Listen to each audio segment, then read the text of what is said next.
Welcome to Crime Stories for Sleep. Tonight, before we begin, I want to ask you something simple. Where are you listening from, and what time is it for you right now? Think about that quietly, let the question settle, and when you're ready, allow yourself to drift into the story. The city breathes differently after midnight. The pulse that drives the daylight hours slows to something deeper, more deliberate. Street lamps cast their amber pools across empty sidewalks, and the distant hum of late-night traffic becomes a lullaby that only the sleepless know. In this quieter world, the police administrative building stands like a monument to all the stories that never quite found their ending. On the 7th floor, behind doors marked only with numbers, rows of filing cabinets stretch into shadows. The fluorescent lights have been dimmed for the night shift, leaving only the emergency lighting to guide anyone who might wander these halls. But tonight, like most nights, no one wanders here.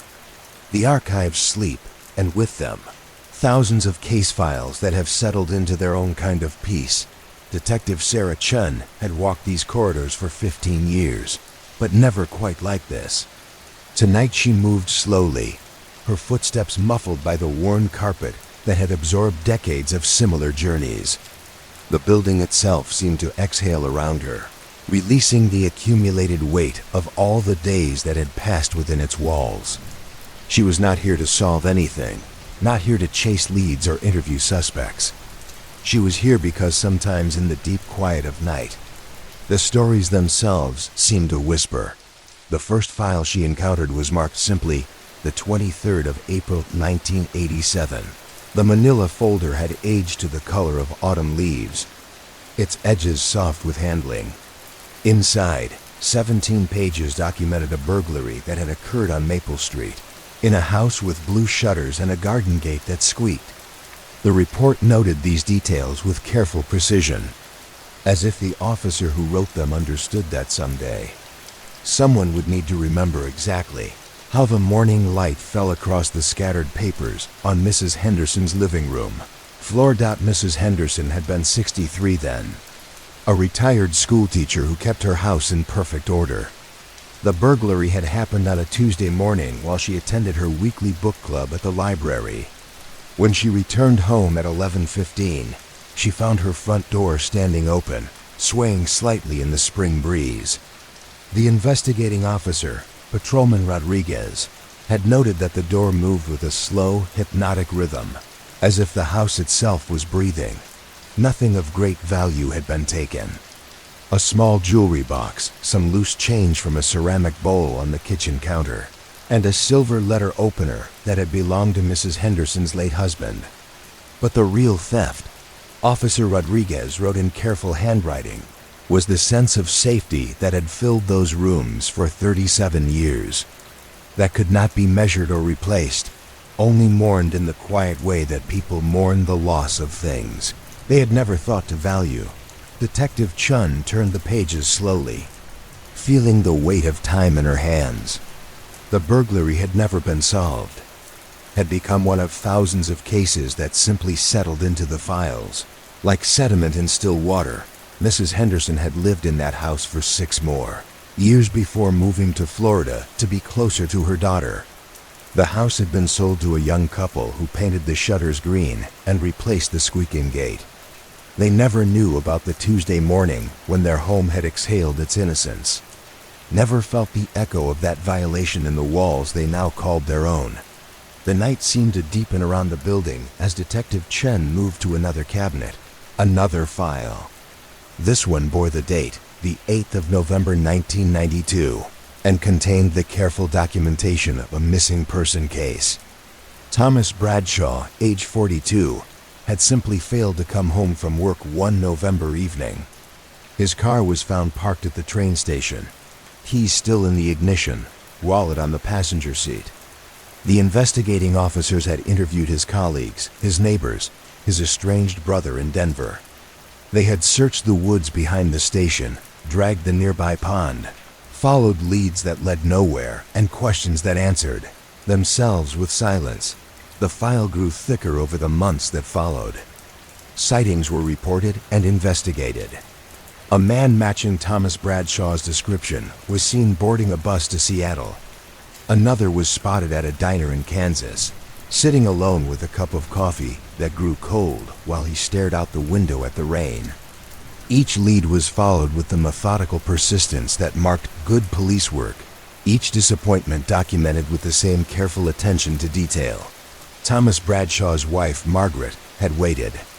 The file contained copies of the letters she wrote to the police department, asking for updates, offering new possibilities, clinging to hope with a determination that slowly transformed into something resembling acceptance. Her handwriting changed over the months, becoming smaller, more careful, as if she was trying to take up less space in the world.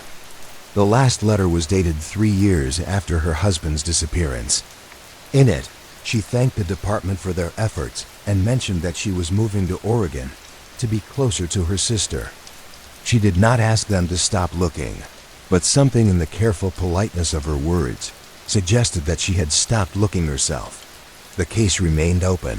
Technically, Thomas Bradshaw's file was still flagged in the system, still cross-referenced with unidentified remains, still waiting for the phone call or letter that might bring resolution. But in the quiet of the archive room, surrounded by thousands of similar files, it felt less like an open case and more like a story that had simply stopped being told. Detective Chun found herself drawn to these older files, these cases that had outlived their urgency and settled into a different kind of existence.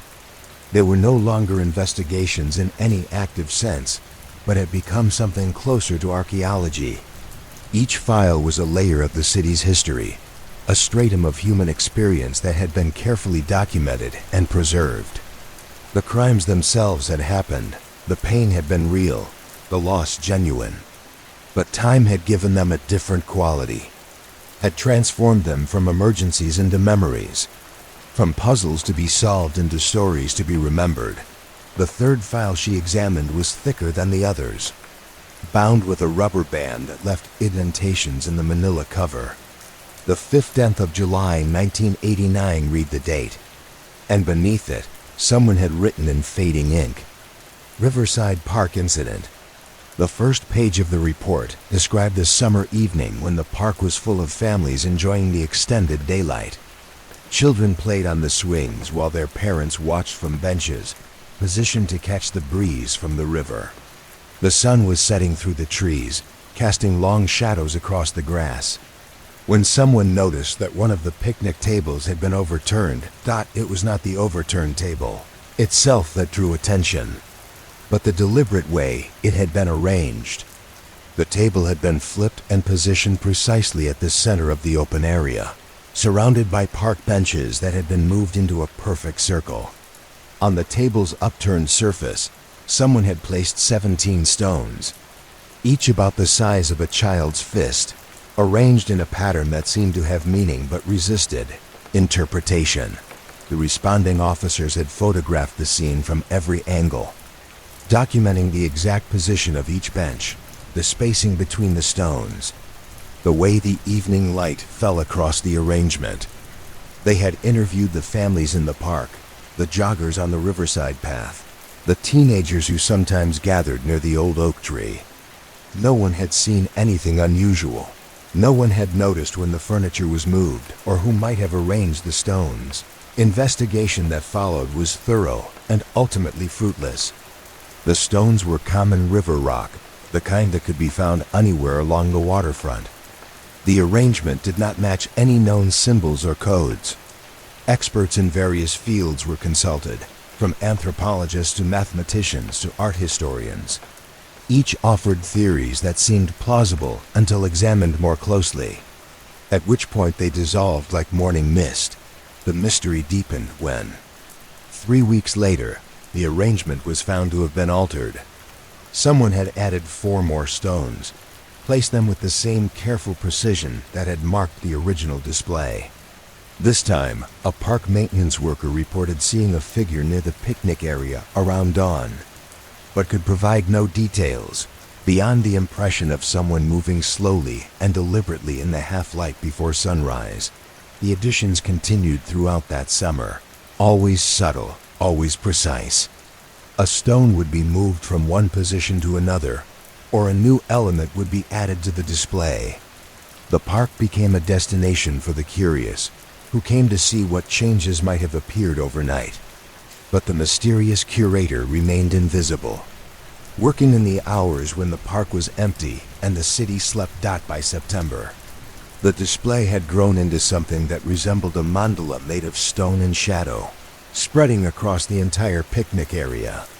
Park visitors began to treat it with something approaching reverence, walking around rather than through it, speaking in lower voices when they drew near.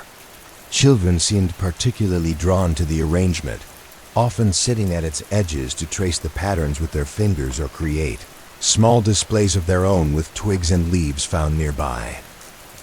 The file contained no conclusion because there was no crime to conclude. No property had been damaged, no one had been harmed, no laws had been broken. The display was eventually removed by park maintenance at the end of October, when the first frost made the outdoor picnic area impractical. The stones were returned to the river, the benches and table restored to their original positions. But the memory of that summer lingered in the file, preserved in photographs and witness statements, and the careful observations of officers who had recognized something significant even if they could not name what it was. Detective Chun found herself returning to these photographs again and again. As she read through the file, there was something hypnotic about the patterns, something that suggested meaning just beyond the reach of rational understanding. The stones seemed to invite contemplation, to offer the promise of revelation to anyone willing to sit quietly and observe. But what revelation they might have offered remained, hidden in the mystery of their creation and the identity of their unknown architect. The night continued, its slow progression around the police administrative building, and Detective Chun continued her journey through the files. Each case was a world unto itself, complete with its own cast of characters and its own particular tragedy or mystery. But together, they formed something larger, a tapestry of human experience that spanned decades and touched every corner of the city. There was the case of the vandalized mailboxes on Elm Street, where someone had carefully painted small flowers on 17 postal boxes over the course of a month in 1994. The flowers were masterfully done, each one unique, each one placed with an artist's eye for composition and color. The Postal Service had been forced to replace the boxes, but not before dozens of residents had photographed the temporary gallery that had appeared in their neighborhood.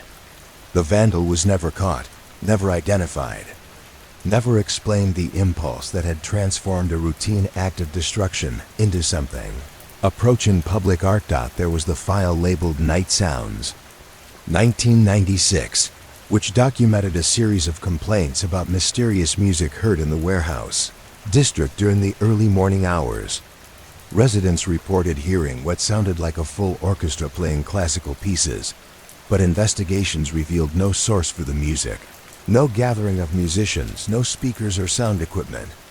The reports continued for 6 months, and then stopped as suddenly as they had begun, leaving behind only the testimony of dozens of witnesses who had been touched by beauty in the most unexpected place and time. Another file contained the documentation of a phenomenon that had occurred in the winter of 1998, when someone began leaving anonymous gifts on the doorsteps of families in the Riverside neighborhood.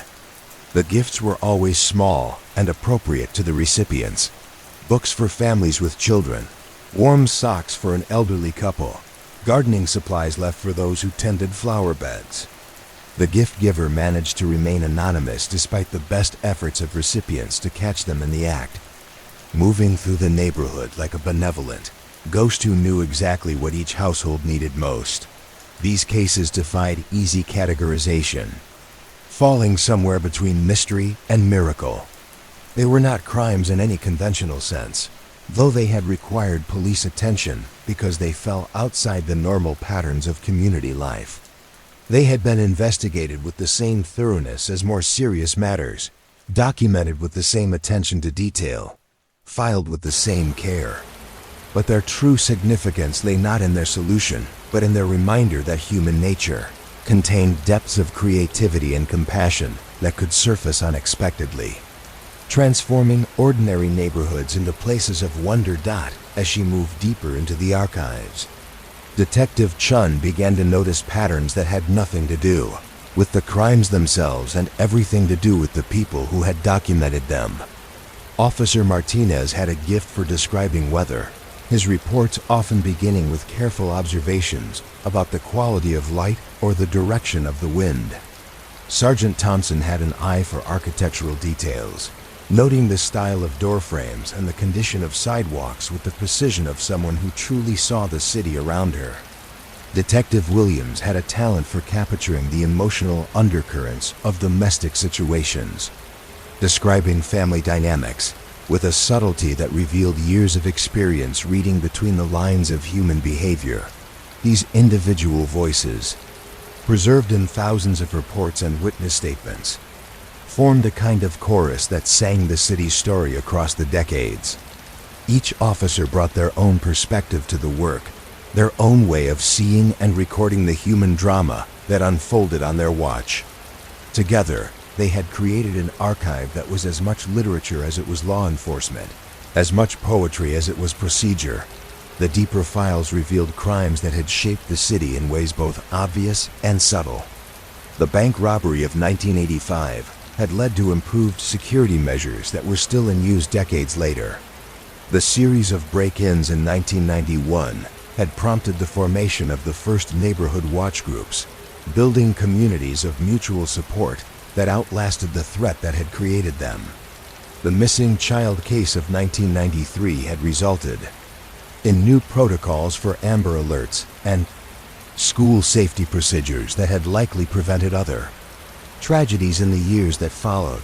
But it was the smaller cases, the ones that never made headlines or changed policies, that seemed to hold the most enduring power.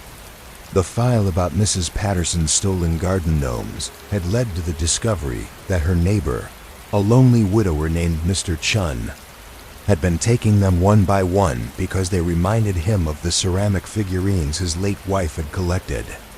When confronted, he had wept and offered to return them. But Mrs. Patterson had instead invited him for tea, and they had become close friends, sharing their solitude and their memories until his death 5 years later.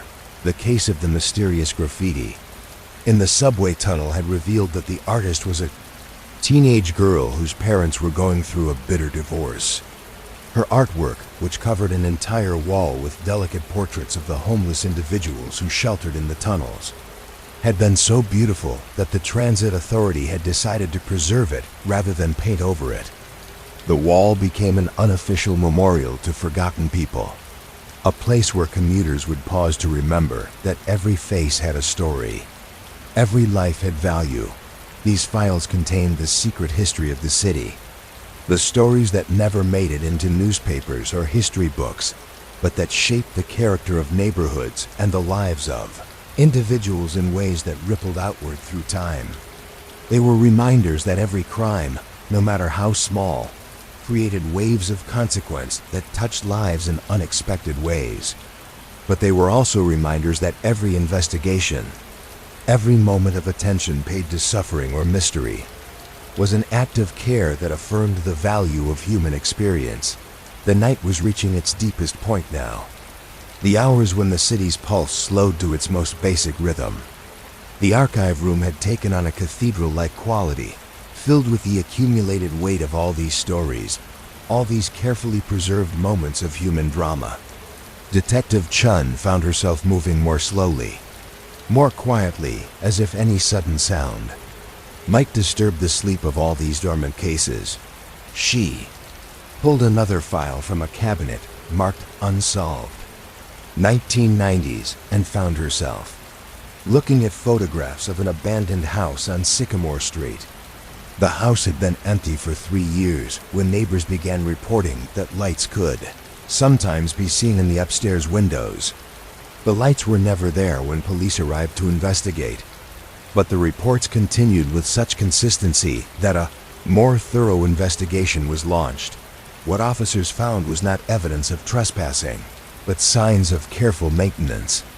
Someone had been entering the house regularly to dust the furniture, water the plants that the previous owners had left behind, and ensure that everything remained exactly as it had been when the family moved away. Nothing was ever taken, nothing was ever disturbed. The unknown caretaker was simply preserving the house, as if waiting for someone to return home. The mystery deepened when officers discovered that the previous owners, the Morrison family, had moved to California following Mr. Morrison's job transfer. They had tried to sell the house but had been unable to find a buyer in the sluggish real estate market of the early 1990s, rather than let it sit empty and deteriorate. They had hired a property management company to maintain it, but the property management company had no record of anyone being assigned to care for the house, and their key still hung unused in their office lockbox.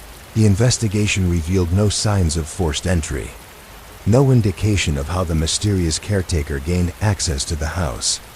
The work they did was meticulous and caring, from dusting the family photographs on the mantle to ensuring that the grandfather clock in the hallway continued to run and keep accurate time. Whoever was caring for the house knew intimate details about how the family had lived there, knew which plants needed daily water and which preferred to dry out between waterings, knew that the upstairs bathroom faucet needed to be turned just so to prevent dripping.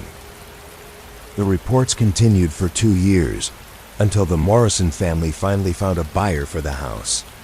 When the new owners took possession, they found the house in perfect condition, as if the previous family had just stepped out for an evening and would return at any moment. The identity of the caretaker was never discovered, but their work had preserved not just a building, but the memory of a home, the echo of the life that had been lived within its walls. Detective Chun closed the file and returned it to its place in the cabinet, but the story lingered in her mind like a half-remembered dream. There was something deeply moving about the image of someone caring for an empty house with such devotion, maintaining it as a shrine to absent strangers. It spoke to a kind of love that transcended ownership or obligation, a commitment to preserving the spaces where human happiness had once flourished. The archives continued to reveal their treasures as the night progressed.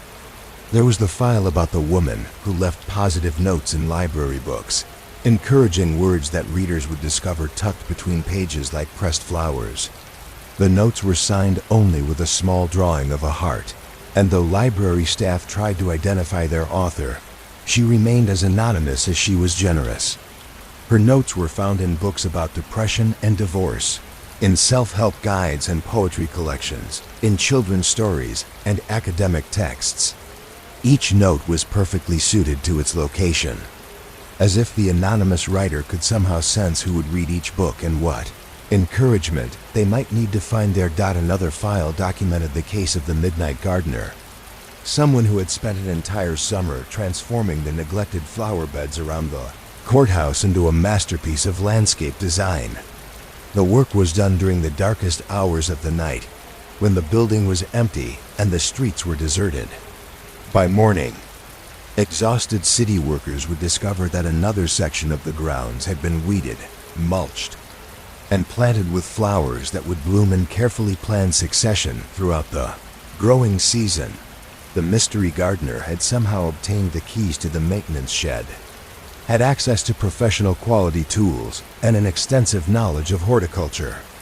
The plantings were sophisticated, incorporating concepts of color theory and seasonal progression that suggested formal training in landscape design.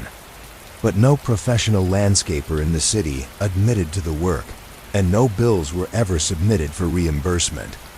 The courthouse grounds became a showcase that drew visitors from around the region, but the person responsible for their transformation remained as invisible as moonlight. These cases shared a common thread that distinguished them from more conventional crimes. They were acts that enhanced rather than diminished the community, mysteries that enriched rather than threatened the lives they touched. The perpetrators sought no recognition, claimed no credit, left behind only the evidence of their caring and their skill.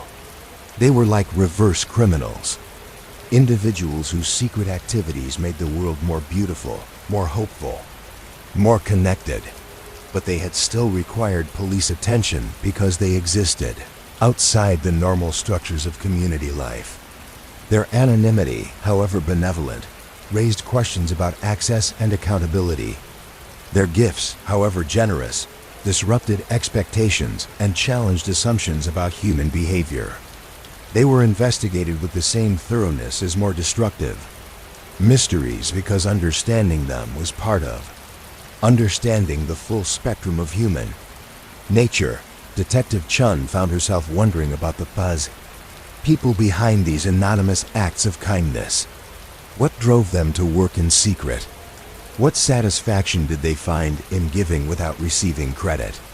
Were they motivated by loneliness, by a need to contribute that had no other outlet? Or were they simply individuals who had discovered that true generosity required nothing beyond the act itself, that the pure expression of care was its own reward?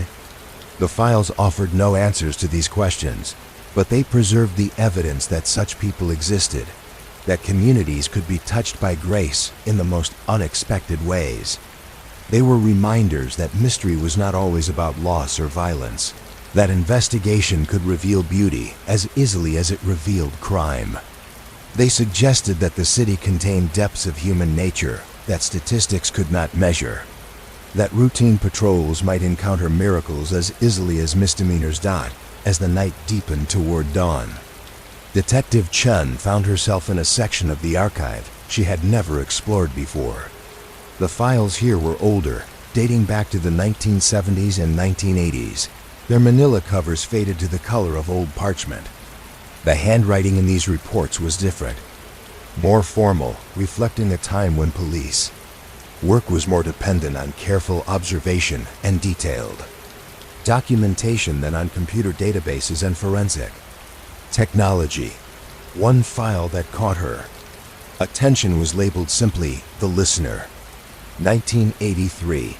The case had begun with reports from residents of Oakwood Avenue that someone was eavesdropping on their conversations from outside their homes. The reports were consistent enough to warrant investigation, but strange in their details. The eavesdropper never seemed to be gathering information for any malicious purpose, never used what they heard to blackmail or embarrass anyone. Instead, witnesses described someone who seemed to be simply listening, standing in the shadows outside homes, where families were having dinner or couples were discussing their day. The investigation revealed that the listener was a woman in her 70s named Eleanor Walsh, who had lived alone on Oakwood Avenue for 30 years. Her husband had died in Vietnam, and she had no children or close relatives. She had been fired from her job at the telephone company when the technology changed and her skills became obsolete. With no family to visit and few friends left alive, she had begun taking evening walks through her neighborhood, drawn to the sounds of life and conversation that drifted from the homes around her. When confronted by police, Mrs. Walsh had been mortified by the attention her behavior had drawn. She explained that she meant no harm, that she was simply lonely and found comfort in the ordinary sounds of family life. She had no television, no radio, no source of human voices except for the conversations she could overhear during her walks. She promised to stop her evening wanderings and retreated to her house, where she lived in complete isolation until her death 2 years later. The file noted that after Mrs. Walsh's death, several neighbors mentioned that they missed seeing her on her evening walks. They had grown accustomed to the idea that someone was listening to their conversations, someone who cared enough about their daily lives to find them worth overhearing. The investigation had solved the mystery, but had also destroyed something valuable: a connection between a lonely woman and the community that surrounded her without ever quite including her. This case, like so many others in the archives, revealed the complexity of human need and the unintended consequences of well-meaning intervention. Mrs. Walsh's behavior had been technically trespassing, a violation of privacy that warranted police attention.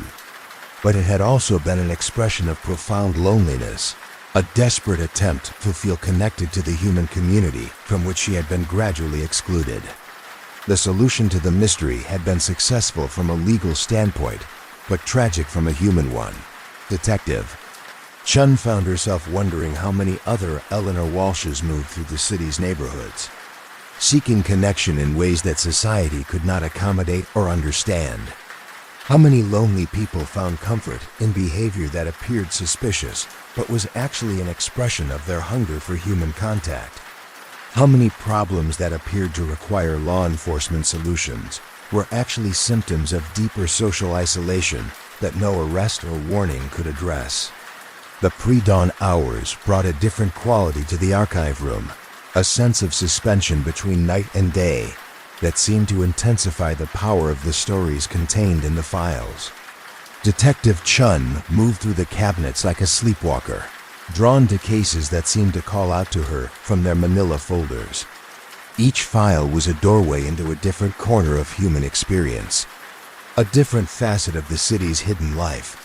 Asterisk, she found the file about the phantom pianist, someone who had somehow gained access to the concert hall at the community college and played elaborate recitals for an audience of empty seats. The performances were discovered only because a security guard had heard music during his midnight rounds and investigated, finding the hall filled with the sound of Chopin nocturnes played with professional skill and profound emotion. The pianist had vanished before the guard could identify them, leaving behind only the lingering echo of music and the mystery of how they had gained access to the locked building. The phantom concerts continued for months, always in the deep of night, always of the highest artistic quality. Music professors from the college listened to recordings made by security equipment and declared the performances to be of concert hall caliber, works of art that deserved a proper audience. But the phantom pianists seemed to prefer their solitary concerts, their communion with music in the empty hall where every note could ring out without interruption or distraction. The mystery was never solved, but the concerts eventually stopped, leaving behind only the recordings and the memory of beauty that had bloomed in secrecy. The community college eventually decided to leave the concert hall unlocked one night each week, hoping to encourage the phantom pianist to return. The gesture was never acknowledged, but occasionally staff members would arrive in the morning to find evidence that someone had used the piano during the night. Sheet music left open to pieces that had been played with obvious love and skill. These files revealed a city that was more complex and mysterious than any census or survey could capture. Behind the statistics of crime and punishment was a community of individuals whose motivations and needs could not be easily categorized or understood.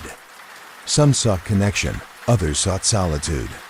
Some expressed themselves through destruction, others through creation. Some operated within the accepted boundaries of social behavior, while others found those boundaries too narrow to contain their particular form of human expression. The work of police officers, Detective Chun realized, was not just about enforcing laws or solving crimes. It was about encountering the full spectrum of human nature, about bearing witness to the ways that people struggled to find meaning and connection in a world that often seemed designed to frustrate both. The files in these archives were not just records of investigation, but testimonies to the endless creativity with which human beings sought to express their deepest needs and desires.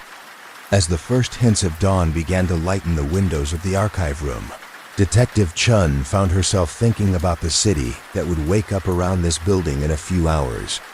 The people who would commute to work, send their children to school, go about the business of their daily lives would have no idea of the stories that slept in these files. They would not know about Mrs. Walsh's lonely walks, or the phantom pianist's midnight concerts, or the anonymous gardener who had transformed the courthouse grounds into a work of art. But in some sense, they were all part of these stories. Every community was shaped by its mysteries as much as by its certainties, by the questions it could not answer as much as by the problems it could solve.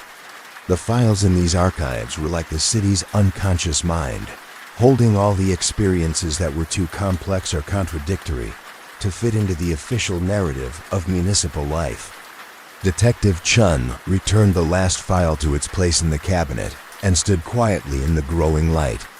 The night shift was ending, and soon the building would fill with the sounds and energy of another day's work. But for now, in these last moments of darkness, the archives held their secrets in peaceful suspension, waiting for the next person who might need to hear their stories, who might find in their pages some echo of their own search for meaning and connection.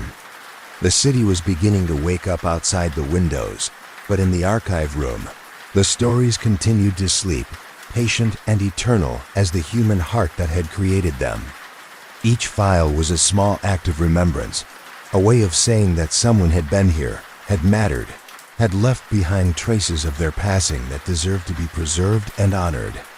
In their quiet way, they were all love stories, testimonies to the endless human need to be seen, to be understood, to be remembered. And in the growing light of dawn, as Detective Chun made her way out of the archives and back into the waking world, she carried with her the weight and wonder of all these stories, all these carefully preserved moments of human mystery and meaning.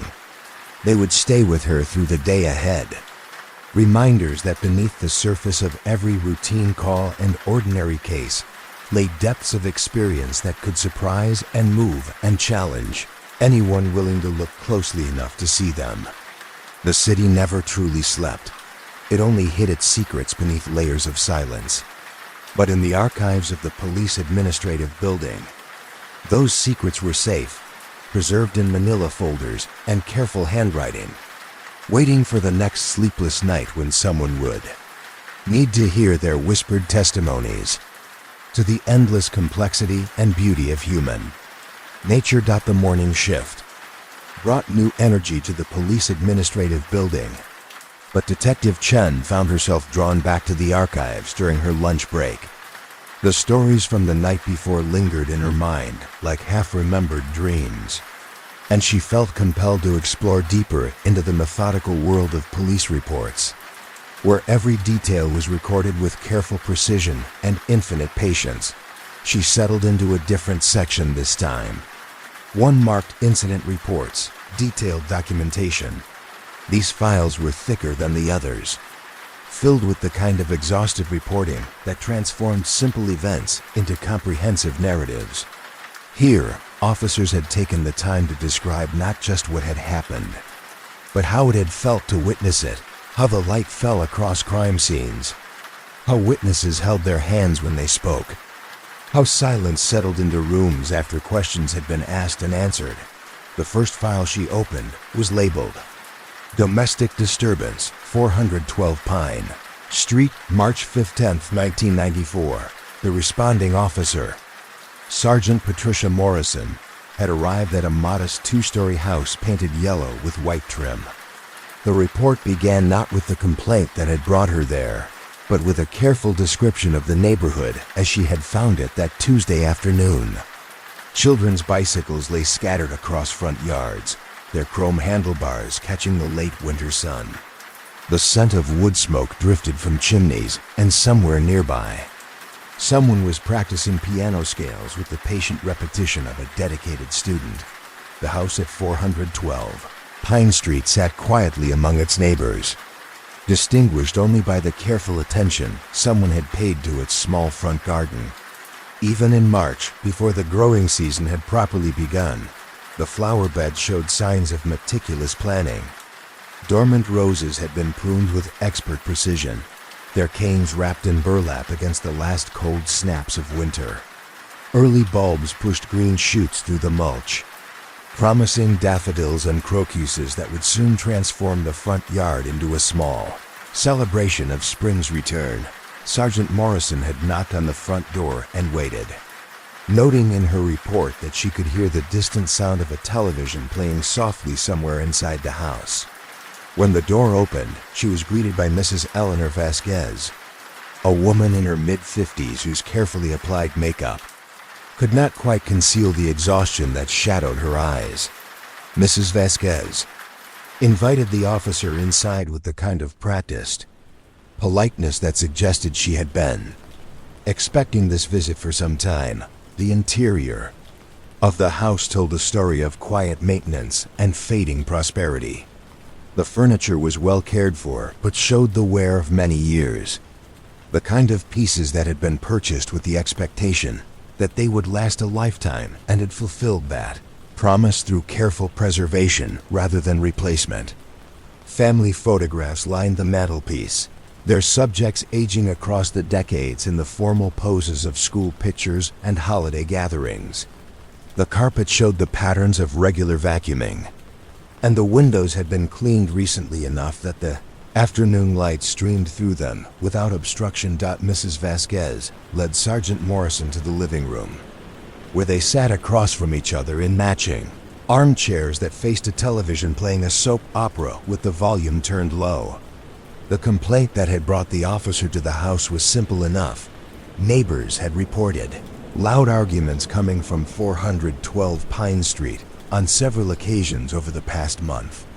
But as Mrs. Vasquez began to explain the situation, the report expanded into something more complex and nuanced. Her husband, Robert, had been laid off from his job at the manufacturing plant 6 months earlier. The plant had closed permanently, taking with it not just his income, but his sense of purpose and identity that had been built around 43 years of steady employment. He had worked the same shift, walked the same production line, eaten lunch with the same group of men for most of his adult life. The closure had severed all of those connections at once, leaving him adrift in his own home with no structure to organize his days and no clear path forward. The arguments the neighbors had heard were not violent confrontations, Mrs. Vasquez explained, but rather the sound of a man wrestling with his own despair. Robert would sometimes stand in the kitchen and shout at the radio when the news mentioned factory closures or unemployment statistics. He would argue with television commentators who discussed economic recovery in terms that seemed to have no connection to his experience.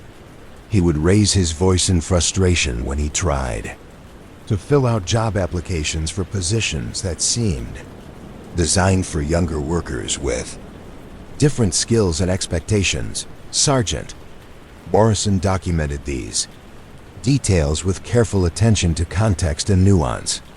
Her report noted that Mrs. Vasquez spoke about her husband with obvious love and concern, that she was not seeking intervention but rather understanding from neighbors who might interpret the sounds of his struggle as threats to her safety.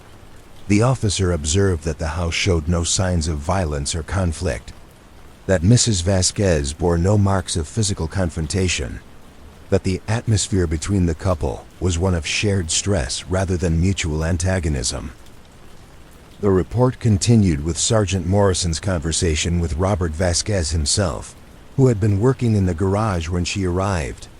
She found him meticulously organizing tools that had already been organized, arranging and rearranging the contents of his workbench with the focused attention of someone who needed productive tasks to fill the empty hours of unemployment.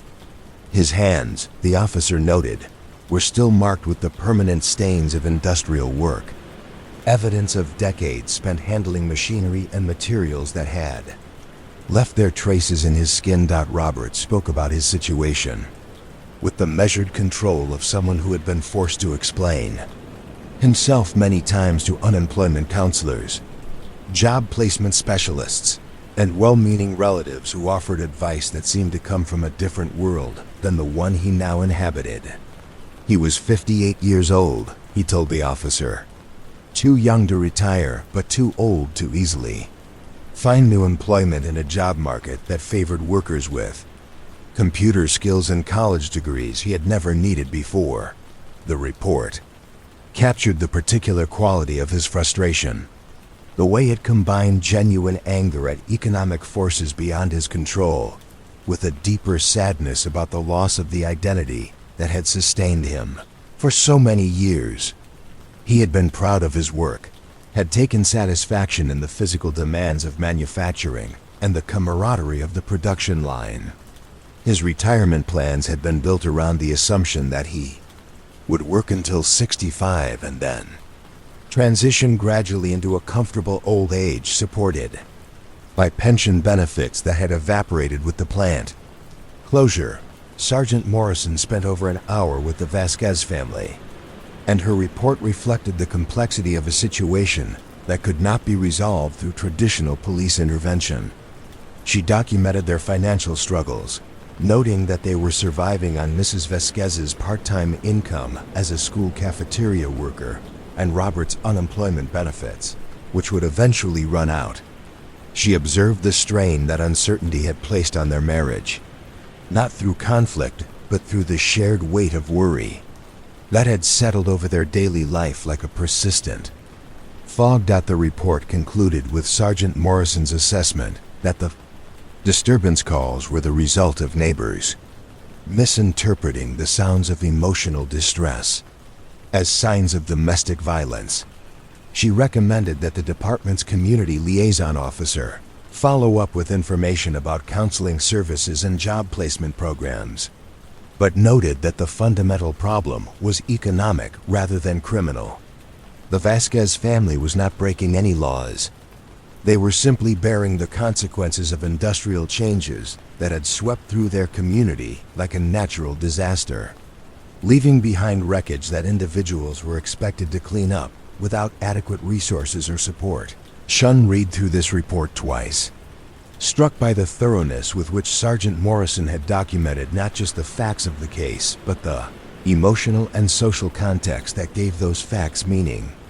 The report was simultaneously a police document and a piece of social observation, a careful study of how economic disruption played out in the life of a single family and rippled outward into the concerns of their neighbors.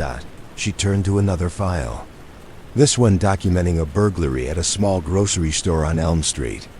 The responding officer, Detective James Rodriguez, had arrived at the scene just after dawn on a foggy October morning in 1996.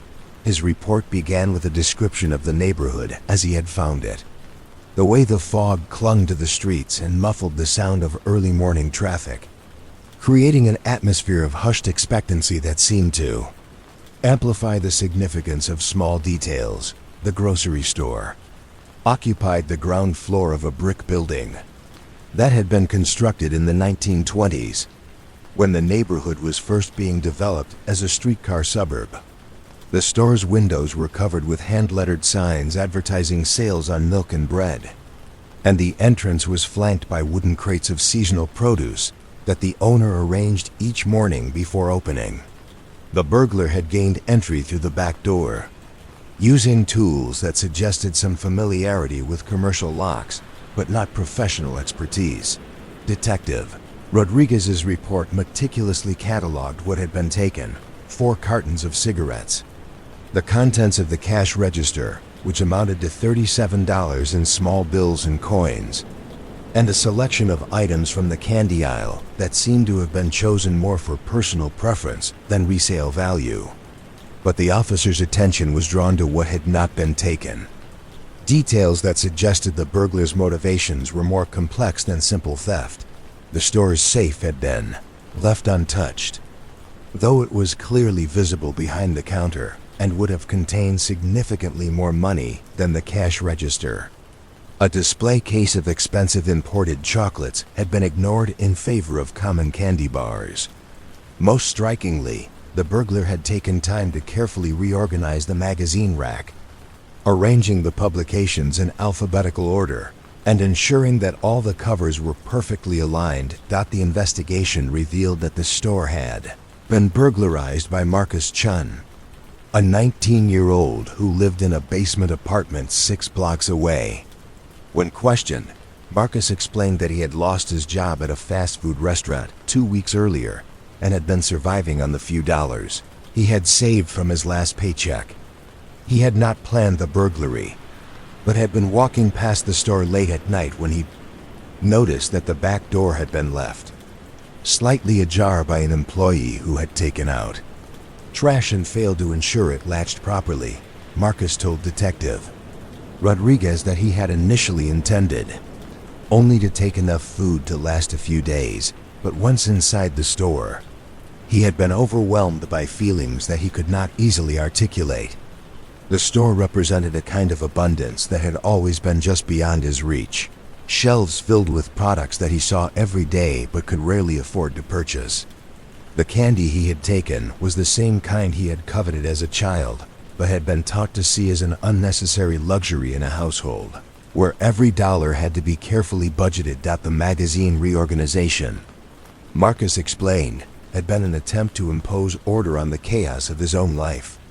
He had worked in retail long enough to know the satisfaction of creating perfect displays, the meditative quality of arranging products with precision and care. In the quiet of the empty store, surrounded by goods that temporarily belonged to no one, he had found a few minutes of peace in the simple act of making something neat and orderly.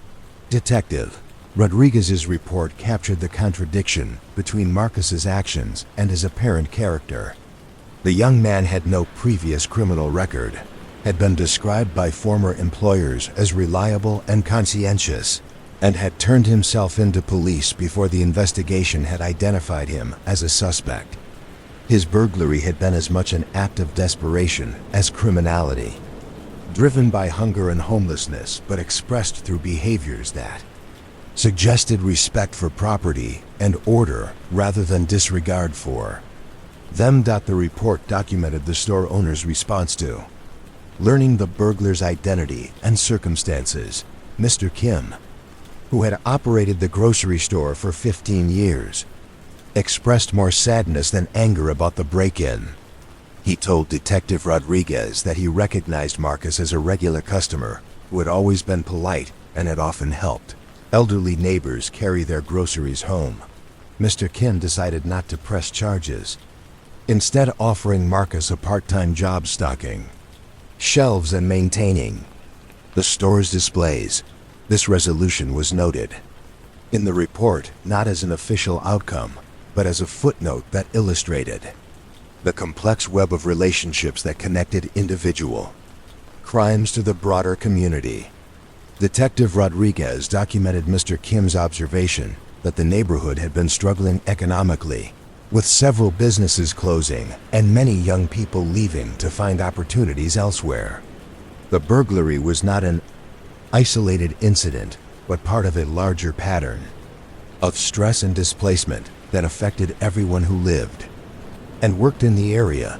Detective Chun found herself drawn to these reports that looked beyond the immediate facts of criminal behavior to explore the social and economic conditions that shaped individual choices. The officers who had written them understood that their job was not just to document crimes, but to bear witness to the human experiences that led to those crimes. Their reports were acts of compassion as much as investigation, attempts to understand rather than simply to judge. She opened another file, this one containing the documentation of a vandalism case that had occurred at the Chi Public Library in the summer of 1998. The responding officer, Lieutenant Sarah Walsh, had been called to investigate graffiti that had appeared overnight on the library's exterior walls. But her report revealed that the vandalism was unlike anything the department had encountered before. The graffiti consisted entirely of poetry, verses written in elegant script that covered the library's brick walls from ground level to just above reach. The poems were not signed, but they demonstrated a sophisticated understanding of meter and rhyme, addressing themes of literacy, learning, and the power of books to transform lives. The quality of the writing was such that several English professors from the local college came to view the vandalism and declared it to be work of genuine literary merit. Lieutenant Walsh's investigation revealed that the poetry had been applied using chalk rather than paint, suggesting that the vandal had intended the work to be temporary, to fade with the first rain or be easily removed by maintenance staff. The poems were written in multiple languages, including English, Spanish, and what appeared to be classical Latin, indicating that their author was highly educated and multilingual. The content of the verses suggested deep familiarity with literature from many cultures and historical periods. The investigation took an unexpected turn when library staff reported that the vandalism had coincided with a significant increase in circulation, particularly of poetry books and classical literature.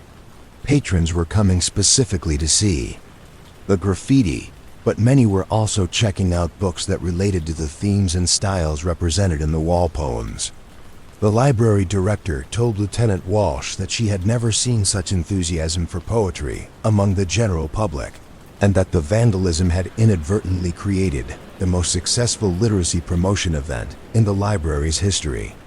Further investigation revealed that the mystery poet was Dr. Elena Vasquez, a retired professor of comparative literature who had taught at the college for 37 years.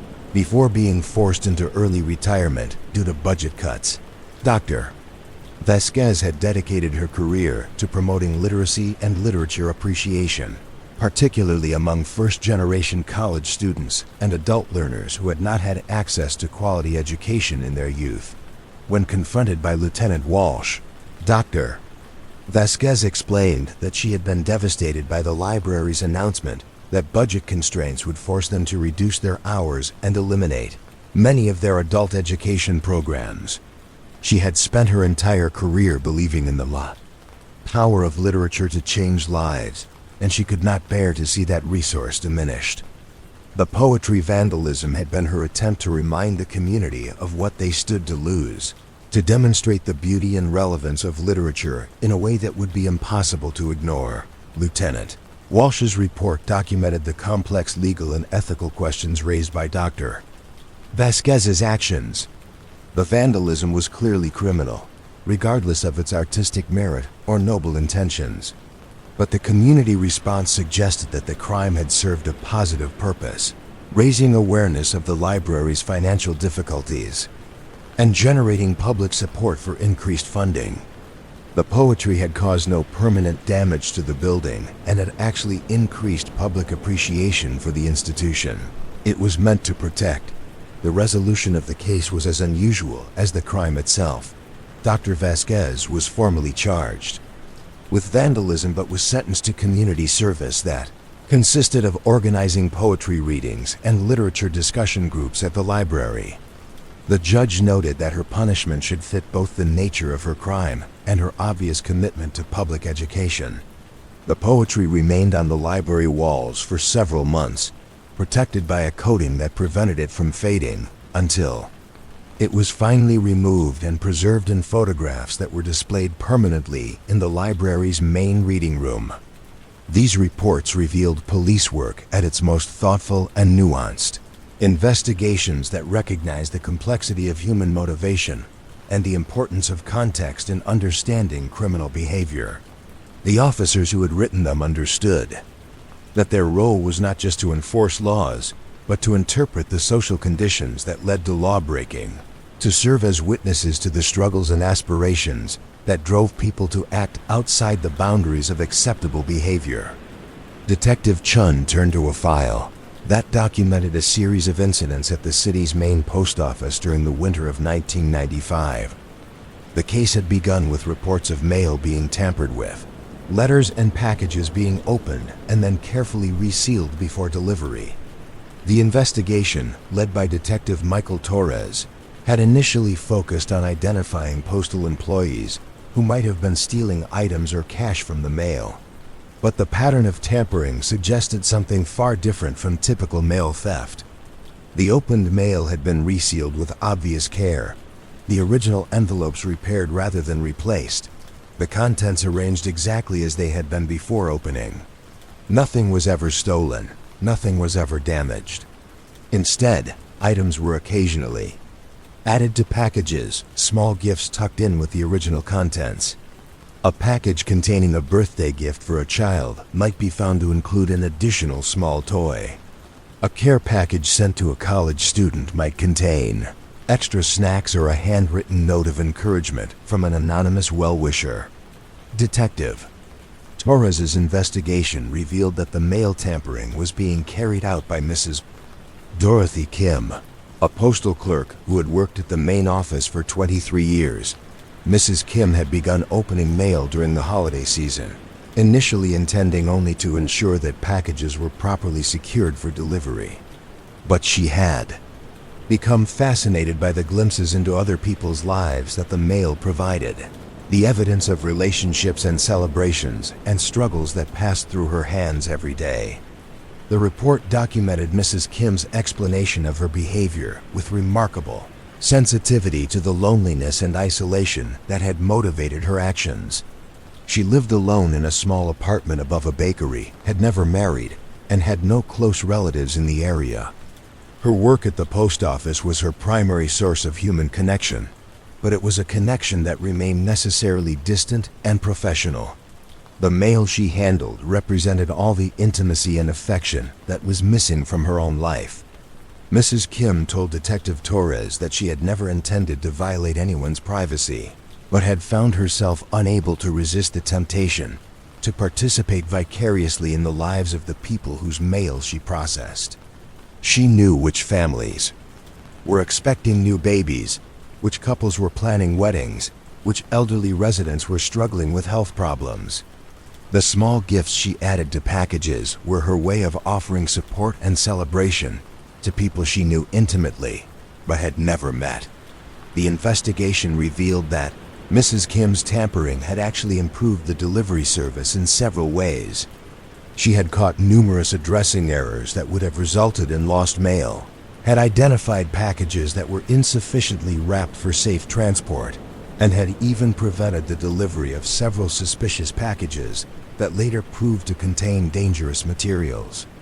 Her intimate knowledge of the community's mail patterns had made her extraordinarily effective at her job, even as it had led her to cross ethical and legal boundaries. The resolution of Mrs. Kim's case reflected the department's growing understanding of crimes that arose from social isolation rather than malicious intent.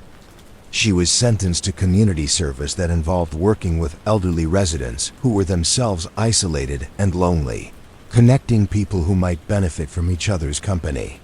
The post office implemented new procedures to prevent mail tampering while also creating opportunities for employees to engage more meaningfully with the community they served. Detective Torres's report concluded with observations about the role of postal workers in maintaining community connections, particularly in an era when electronic communication was beginning to replace traditional mail. He noted that Mrs. Kim's behavior, while inappropriate, reflected a deeper understanding of the emotional significance of mail delivery than many people recognized. Letters and packages were not just objects to be transported, but physical manifestations of human relationships, tangible evidence of the care and attention that people devoted to maintaining connections across distance and time. As Detective Chun continued through the files, she found herself immersed in a world where police work functioned as a form of social observation, where officers served as witnesses to the full spectrum of human experience. The reports she was reading had been written with the understanding that criminal behavior could not be separated from the social, economic, and emotional contexts that shaped individual choices. Each investigation was simultaneously a criminal case and a study in human nature, an attempt to understand not just what had happened, but why it had happened and what it revealed about the community in which it occurred. The afternoon was advancing, and the archive room was filled with the golden light of late autumn sun streaming through the tall windows.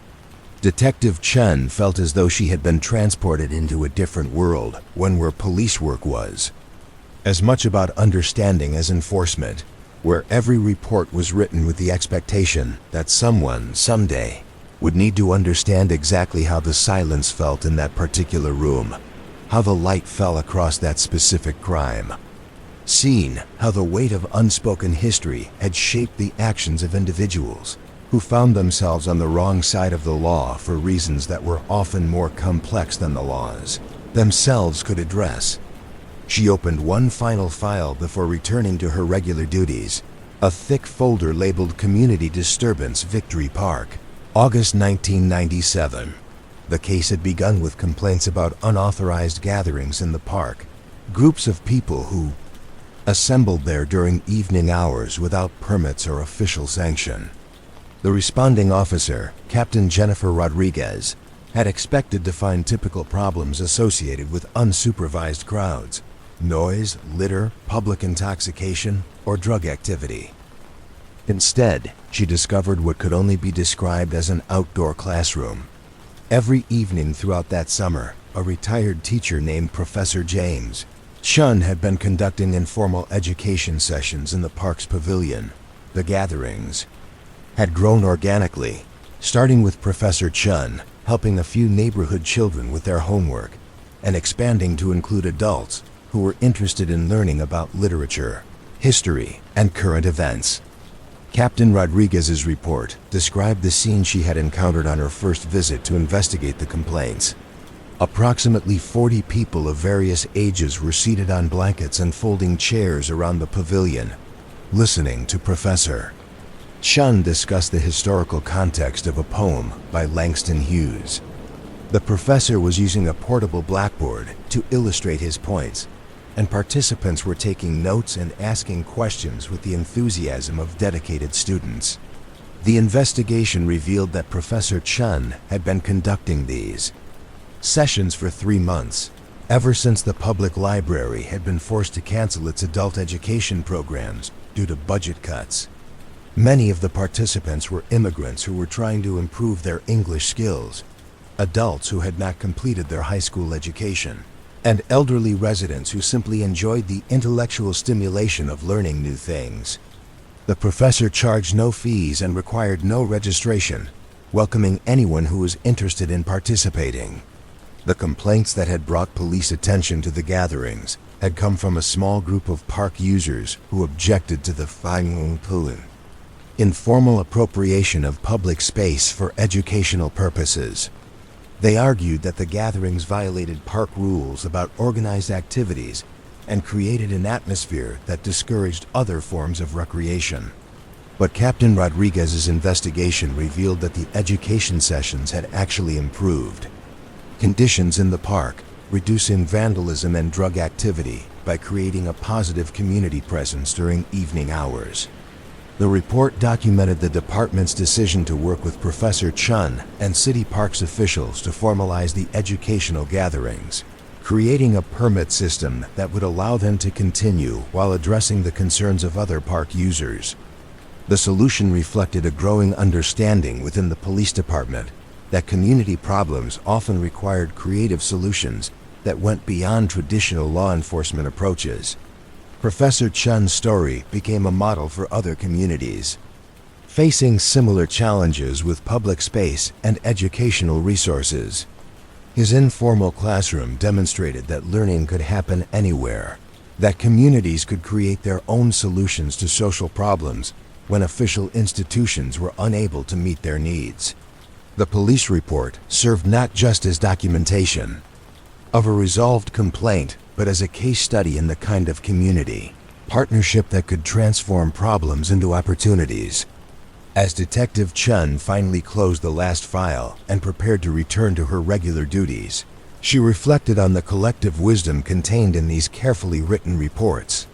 Each one was a testament to the complexity of human behavior and the importance of looking beyond surface actions to understand underlying motivations. The officers who had written them had understood that their job was not just to enforce laws, but to bear witness to the human condition in all its contradictory glory. These reports revealed a police force that functioned as much as social workers and community observers as law enforcement officers, individuals who understood that criminal behavior was often a symptom of larger social problems that required thoughtful analysis rather than simple punishment. They had documented not just crimes, but the social conditions that led to those crimes, creating an archive that served as both legal record and social history. The late afternoon sun was casting long shadows through the archive room as Detective Chun returned the files to their proper places.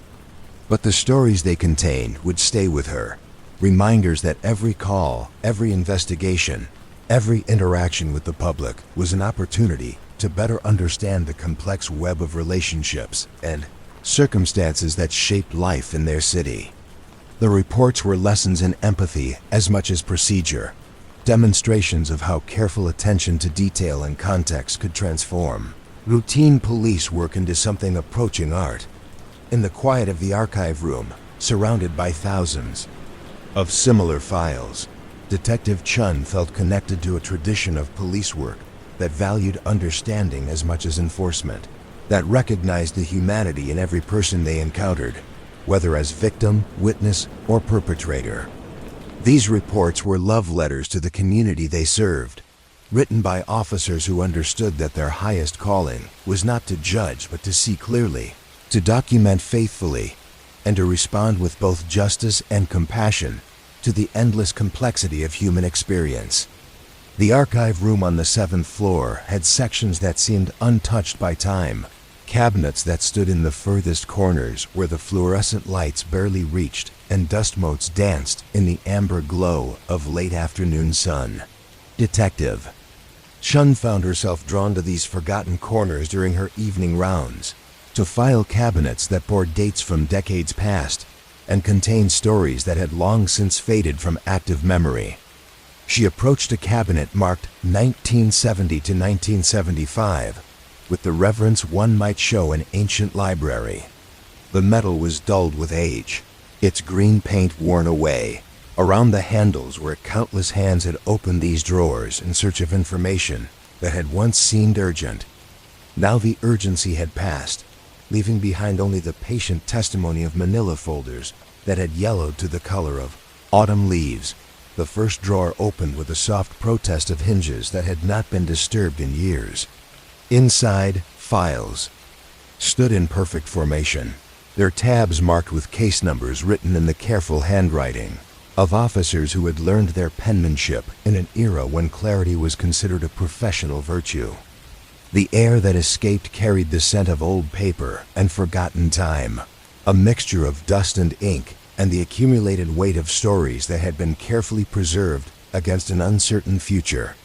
Detective Chun lifted the first file from its place, noting how the paper felt different from modern reports, thicker and more substantial, as if the very materials used to document these cases had been chosen with permanence in mind. The typewritten text was sharp and clear, each letter pressed into the paper with the mechanical precision of manual typewriters that required deliberate effort for every word. The case file was labeled, Missing Person, Harold Whitman, October 12, 1973. The investigating officer, Detective Robert Sterling, had documented the disappearance with the methodical thoroughness that characterized police work of that era. Harold Whitman, age 34, had been a clerk at the downtown bank for 11 years. He lived alone in a boarding house on Maple Street, kept regular hours, and was known to his landlady as a quiet, reliable tenant who paid his rent on the first of every month and never caused trouble. On the morning of October 12th, Harold had failed to appear for work. This was unusual enough to prompt his supervisor to telephone the boarding house, where Mrs. Patterson reported that Harold's bed had not been slept in and his few belongings remained undisturbed in his room. Detective Sterling's investigation revealed that Harold had been seen leaving the bank at his usual time the previous evening, walking toward the bus stop with the same measured pace he maintained every weekday for over a decade. The report contained interviews with everyone who had regular contact with Harold, but the portrait that emerged was of a man who lived so quietly that his absence left barely a ripple in the lives around him. He had no close friends, no romantic relationships, no hobbies or interests that brought him into contact with others. His co-workers described him as competent and punctual, but could provide no insights into his thoughts or feelings beyond his dedication to his job. Detective Sterling had pursued every possible lead with the patient, determination that marked good investigative work. He had contacted Harold's few known relatives, all of whom lived in distant states and had not heard from him in years. He had checked hospitals and morgues, had circulated Harold's photograph to police departments in surrounding cities, had interviewed transients and drifters who might have encountered him during an uncharacteristic departure from his routine. The investigation continued for months, generating supplemental reports that documented each dead end and false lead. Someone matching Harold's description had been seen boarding a westbound train, but railroad records provided no confirmation. A body found in the river 60 miles downstream was thought to be Harold's, but dental records ruled out the identification. A letter arrived at the boarding house 6 months after his disappearance, postmarked from California, but containing no return address and only the words, "I am well," written in handwriting that Mrs. Patterson believed was Harold's but could not swear to with certainty. The file grew thicker over the years as Detective Sterling and his successors continued to follow up on occasional sightings and new information. But Harold Whitman had vanished as quietly as he had lived, leaving behind only the echo of his absence and the careful documentation of one man's methodical effort to understand how someone could simply step out of existence without trace or explanation. Detective Chun found herself lingering over the details of Harold's life as documented in the witness interviews. Mrs. Patterson had described his room as spartanly furnished but meticulously clean, containing only the basic necessities arranged with military precision. His co-workers noted that he brought the same lunch to work every day, a sandwich and an apple wrapped in brown paper, and ate alone at his desk while reading novels borrowed from the public library that the books Harold had been reading. Detective Sterling had noted were all adventure stories, tales of men who left comfortable lives to seek their fortunes in distant places. The library records showed that he had been a regular borrower for years, but his reading habits had shifted in the months before his disappearance from general fiction to stories specifically about travel and exploration. This detail, buried in the supplemental reports, suggested that Harold's disappearance might not have been as sudden or inexplicable as it had initially appeared. Detective Chun closed Harold Whitman's file and returned it to its place, but his story lingered in her mind like a half-remembered melody. She wondered if he had found the adventure he had been reading about, if somewhere in California or beyond, he had finally discovered the life that had been hiding beneath his quiet exterior. The case had never been solved, but perhaps it had never needed to be. Perhaps Harold's greatest mystery was not his disappearance, but the courage it had required to abandon a life that no longer served him. The next file she examined was from a cabinet marked Property Crimes, 1974-1976, and contained the documentation of a case that had puzzled investigators for over 2 years.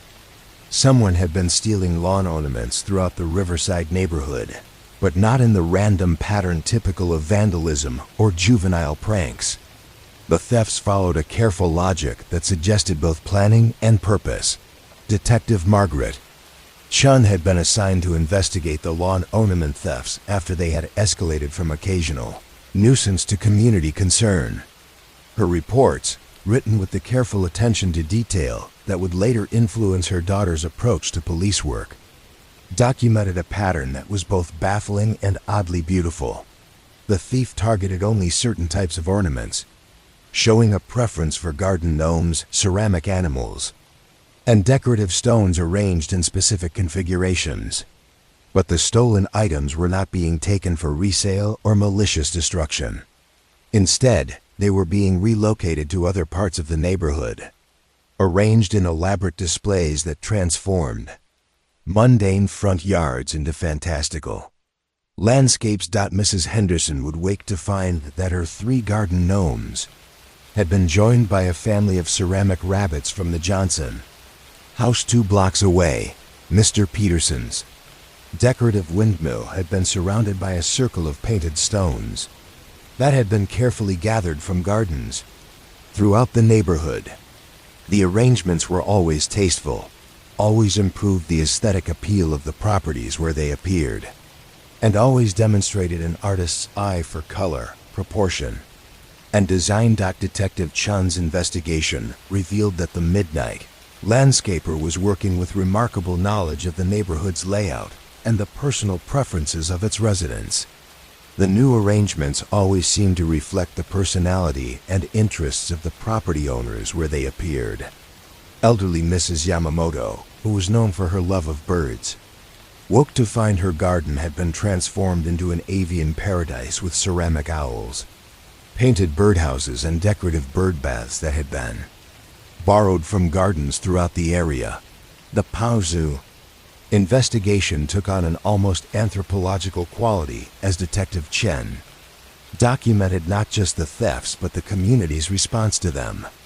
Initial anger and concern had given way to curiosity and even anticipation as residents began to wonder what overnight transformation might grace their property. Some homeowners admitted to leaving their porch lights on, hoping to catch a glimpse of the mysterious artist at work.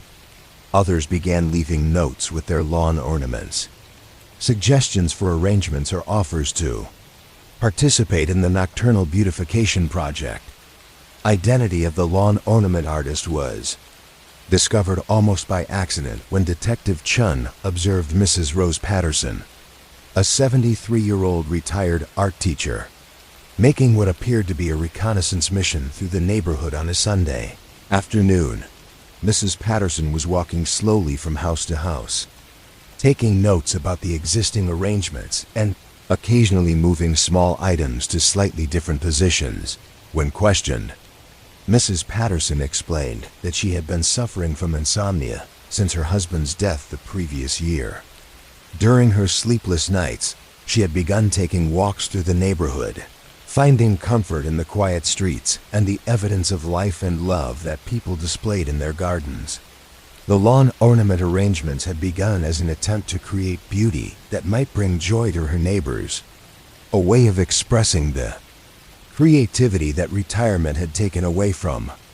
Mrs. Patterson's artistic training had been evident in the sophisticated understanding of design principles that characterized her nocturnal installations. She had been creating three-dimensional compositions that took into account not just aesthetic considerations, but the daily routines and personal preferences of the people who would encounter them. Each arrangement was both a work of art and a gift, a gesture of community connection that transformed private property into shared experience. The resolution of the lawn ornament case reflected the community's recognition that Mrs. Patterson's thefts had actually enriched the neighborhood in ways that transcended property rights. Rather than pressing charges, residents worked with the police to establish a rotating schedule that would allow Mrs. Patterson to continue her artistic work with the explicit permission and cooperation of property owners. The neighborhood became a destination for tourists who came to see the ever-changing outdoor gallery that had grown from one woman's sleepless grief into a celebration of community creativity. Detective Chun found herself smiling as she read through her mother's careful documentation of this unusual case. The reports captured not just the facts of the investigation, but the transformation of a community that had learned to see beauty and connection where they had initially perceived only violation and loss. The files preserved the memory of Mrs. Patterson's art installations, complete with photographs that showed how temporary arrangements of borrowed objects had created moments of wonder that outlasted their physical existence.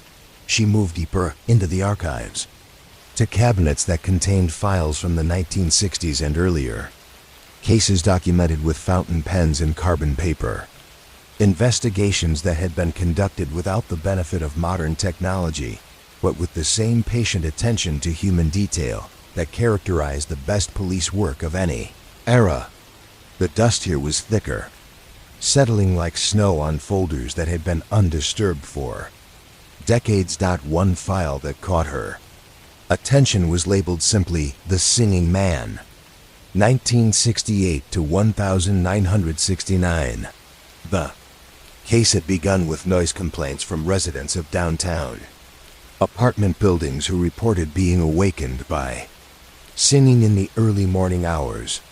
But Detective William Torres's investigation revealed that the complaints were not about disruption, but About mystery. The singing occurred every morning at precisely 5:30, lasting for exactly 30 minutes before stopping as abruptly as it had begun. The voice was that of a trained singer, possibly operatic, performing arias and art songs with professional skill and obvious passion. But no source for the music could be identified, no performer could be located, no explanation could be found for how such powerful and beautiful singing could fill entire city blocks without any visible origin. Detective Torres had spent months trying to solve the mystery of the singing man, following leads that led nowhere and interviewing witnesses who could provide detailed descriptions of the music, but no useful information about its source. The singing always seemed to come from a different location, sometimes appearing to originate from the roof of one building, sometimes from the alley between two others, sometimes from the small park that sat at the center of the downtown district. The investigation had taken an unexpected turn when Detective Torres realized that the singing was not random, but followed a pattern that corresponded to significant dates in the city's history. On the anniversary of the founding of the Opera House, the invisible singer had performed excerpts from the first opera that had been staged there. On the birthday of the city's most famous musician, a composer who had died in poverty and obscurity, the morning concert had featured his songs that few people remembered, but that had once filled the same streets with beauty. The mystery was never solved. But Detective Torres's report suggested that the singing man was someone with deep knowledge of the city's cultural history and a desire to honor that history through musical memorial. The concerts continued for over a year before stopping as suddenly as they had begun, leaving behind only the memory of beauty that had transformed ordinary mornings into moments of unexpected grace. The file contained letters from residents who had been touched by the mysterious concerts, people who had adjusted their morning routines to ensure they would be awake to hear the daily performance. Several witnesses described how the singing had helped them through difficult periods in their lives, providing a reminder that beauty could appear anywhere, at any time, for anyone willing to listen. The mystery singer had created a community of anonymous listeners who shared nothing except their appreciation for the gift of music that appeared and disappeared like a dream. Detective Chun found herself drawn to these older files, these cases that had been investigated with the tools and techniques of earlier eras, but with the same fundamental commitment to understanding human behavior in all its complexity. The reports were longer, more detailed, written with the understanding that every case was a story worth telling in full, with attention to context and nuance that transformed routine police work into literature. She opened a file from 1965 that documented what had been called the Flower Mystery, a case that had captured the imagination of the entire city for several months during that summer. Someone had been planting flowers in abandoned lots and neglected public spaces throughout the urban core, creating gardens that bloomed overnight in places where nothing had grown for years. The investigation, led by Detective Patricia Morrison, had been complicated by the fact that the guerrilla gardening was technically illegal, but obviously beneficial. The mysterious gardener was trespassing on private property and city land, but was transforming eyesores into places of beauty that improved property values and community morale. Each new garden was carefully planned and expertly executed, demonstrating knowledge of soil conditions, drainage, and the specific needs of different plant varieties. Detective Morrison's reports documented her growing admiration for the skill and dedication of the unknown gardener. The flower installations required not just artistic vision, but extensive knowledge of horticulture, significant financial investment in plants and soil amendments, and enormous amounts of physical labor performed under cover of darkness. The gardener was working without recognition or compensation, creating beauty that would be enjoyed by thousands of people who would never know their benefactor's identity. The investigation revealed that the mysterious gardener was purchasing supplies from garden centers throughout the metropolitan area, always paying cash and never providing identifying information. Nursery owners describe the customer who asked sophisticated questions about plant care and soil composition. Someone who clearly had professional level expertise, but who seemed to be working on projects that no legitimate landscaping business would undertake. The identity of the flower bandit, as the newspapers had dubbed the mysterious gardener, was discovered when Detective Morrison observed Dr. Samuel Chun, a recently retired professor of botany, loading suspicious quantities of mulch and fertilizer into his truck in a garden center on the outskirts of town. Dr. Chun had been forced into early retirement when the university had eliminated his position as part of budget cuts, ending a 40-year career devoted to studying and teaching plant science. When confronted, Dr. Chun explained that retirement had left him feeling useless and disconnected from the work that had given his life meaning. The guerrilla gardening had been his way of continuing to practice his profession, while giving something back to the community that had supported his research for so many decades.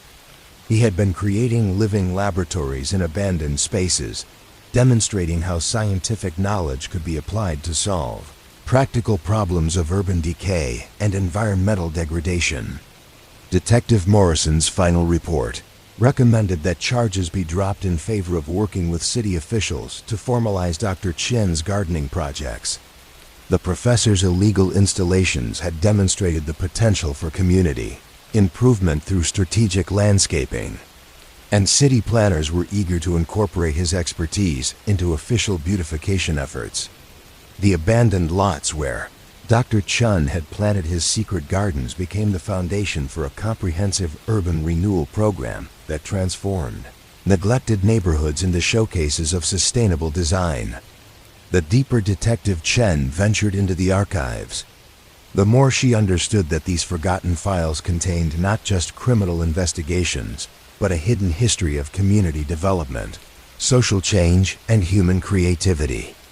Each case was a window into the past that revealed how individuals had struggled with the constraints of their time, how communities had dealt with problems that seemed intractable, how creative solutions had emerged from the intersection of human need and imagination. In a cabinet marked Special Cases, 1960 to 1970, she found files that documented phenomena that defied easy categorization. There was the case of the phantom typist, someone who had somehow gained access to offices throughout the downtown business district and used their typewriters to write letters of encouragement to employees who were struggling with personal problems. The letters were always anonymous, always perfectly typed, and always contained exactly the words that the recipient needed to hear at exactly the moment they needed to hear them. Another file contained the documentation of the night reader, someone who had been leaving books with handwritten notes on park benches throughout the city. The books were always in excellent condition, always accompanied by thoughtful commentary that enhanced understanding and appreciation of the text, and always seemed to find their way to readers who needed exactly that book at exactly that moment in their lives. These cases shared a common thread that distinguished them from typical criminal investigations. They involved individuals who operated outside conventional social structures, but who used their freedom to enhance rather than diminish community life. They were mysteries that celebrated rather than threatened human potential, puzzles that revealed the capacity for anonymous generosity that existed in every community. Detective Chun realized that these files preserved more than legal records. They contained evidence of a parallel community of secret benefactors who had worked to make their city more beautiful, more connected, more humane. Their actions had been technically illegal, violations of property rights and social norms, but their impact had been overwhelmingly positive, creating ripple effects of inspiration and connection that had shaped the character of the community for generations. As the afternoon light faded and the archive room settled into the golden glow of late day, Detective Chun continued her journey through the forgotten files. Each cabinet revealed new treasures, new stories of human ingenuity and compassion that had been carefully preserved by officers who understood that their job was not just to enforce laws, but to bear witness to the full spectrum of human experience. In the deepest corners of the archives, where dust had settled like snow on forgotten seasons, she found files that seemed to exist outside of time. Cases that had been investigated with such thoroughness and documented with such care that they read like literature rather than police reports. Each file held fragments of lives that had touched the edges of mystery and moved on, leaving behind only the patient testimony of manila folders and faded ink. The archive room had become a cathedral of memory, filled with stories that whispered of the endless creativity with which human beings sought to make meaning from their circumstances. These forgotten files were love letters to the future, messages preserved by officers who believed that someday someone would need to understand how people had lived and struggled and dreamed in their particular moment of history. As Detective Chen finally prepared to leave the archives and return to the present, she carried with her the weight and wonder of all these carefully preserved stories. They had shown her that every community contained depths of compassion and creativity that surface records could never capture. That beneath the routine business of law enforcement lay an ongoing conversation about what it meant to live together in mutual care and respect. The files would continue to sleep in their cabinets, patient as dust, waiting for the next person who might need to hear their whispered testimonies to the endless human capacity for transformation and grace. In their quiet way, they were all success stories, evidence that every mystery, no matter how strange, could reveal something beautiful about the human condition when approached with sufficient patience and care. The city beyond the windows was beginning to light up for evening, but in the archive room, the stories continued to wait in their manila folders. Fragments of forgotten time that preserved the secret history of how communities learned to see wonder in the most ordinary circumstances. How individuals found ways to express love through the most anonymous actions. How the work of understanding human behavior could become an act of reverence for the mystery and beauty of human nature itself. Detective Chun found herself drawn to the buildings themselves, the structures that had housed decades of human drama and bore the weight of countless stories within their walls. The courthouse stood at the center of the civic district, its limestone facade weathered by time, but still imposing in the way that buildings designed to represent justice always were. On quiet Sunday evenings, when the building was empty and the halls echoed with nothing but memory, she would walk through its corridors and listen to the stories the walls seemed eager to tell. The main courthouse had been constructed in 1924, during an era when public buildings were designed to inspire reverence and reflect the gravity of their purpose. The architects had chosen limestone quarried from local hills, stone that held light during the day and released it slowly through the evening hours, giving the building a gentle luminescence that persisted long after sunset.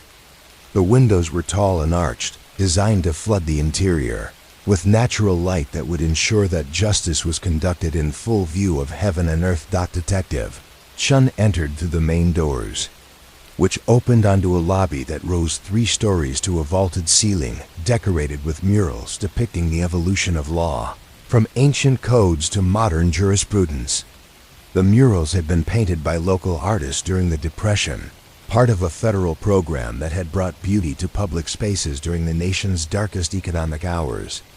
The faces in the murals were those of ordinary citizens who had served as models, their features transformed into timeless representations of justice, mercy, and civic virtue. The lobby's marble floors showed the wear patterns of 90 years of foot traffic, paths worn by thousands of people who had come to this building seeking resolution, justice, or simply understanding of their place within the community's legal framework. The wear patterns told their own story, revealing the routes most commonly taken by nervous witnesses, anxious defendants, and family members who had waited for verdicts that would change their lives forever. Detective Chun climbed the wide staircase to the 2nd floor, where the main courtrooms were located. Her footsteps echoed in the empty building, creating a rhythm that seemed to awaken the memories embedded in the walls around her. The courthouse at night had a different quality than during its busy days. a stillness that allowed the accumulated weight of all its proceedings to settle into something approaching peace. Courtroom 1 was the largest and most formal, with oak paneling that reached to the coffered ceiling and windows that looked out over the town square. Judge Morrison had presided here for 23 years, conducting trials that had shaped the community's understanding of justice and mercy. Detective Chun had read many of the transcripts from his courtroom, cases that revealed the complexity of human behavior and the challenge of applying universal principles to individual circumstances. She settled into one of the gallery seats and allowed herself to imagine the courtroom as it had been during the trial of Mrs. Elena Rodriguez in 1987. Mrs. Rodriguez had been charged with theft after taking food from a grocery store to feed her 3 children during a period when her husband's unemployment benefits had been exhausted and no other resources were available. The case had become a focal point for community discussions about poverty, responsibility, and the role of law in addressing social problems. Judge Morrison had conducted the trial with careful attention to both legal precedent and human context. The transcripts revealed his struggle to balance the letter of the law with the obvious desperation that had motivated Mrs. Rodriguez's actions. The grocery store owner had testified that he would not have pressed charges if he had known about the family's circumstances, that he would have preferred to help rather than prosecute. The community rallied around Mrs. Rodriguez, offering employment and support that addressed the root causes of her crisis. The resolution of the case reflected Judge Morrison's understanding that the courtroom could serve as more than a place of punishment, that it could function as a forum for community, problem-solving, and mutual support. Mrs. Rodriguez received a suspended sentence, conditioned on her participation in job training programs, and the case led to the establishment of a food bank and emergency assistance program that prevented similar situations from arising in the future. Chun could almost hear the echo of Judge Morrison's voice in the quiet courtroom, his careful words that had transformed a moment of crisis into an opportunity for community growth.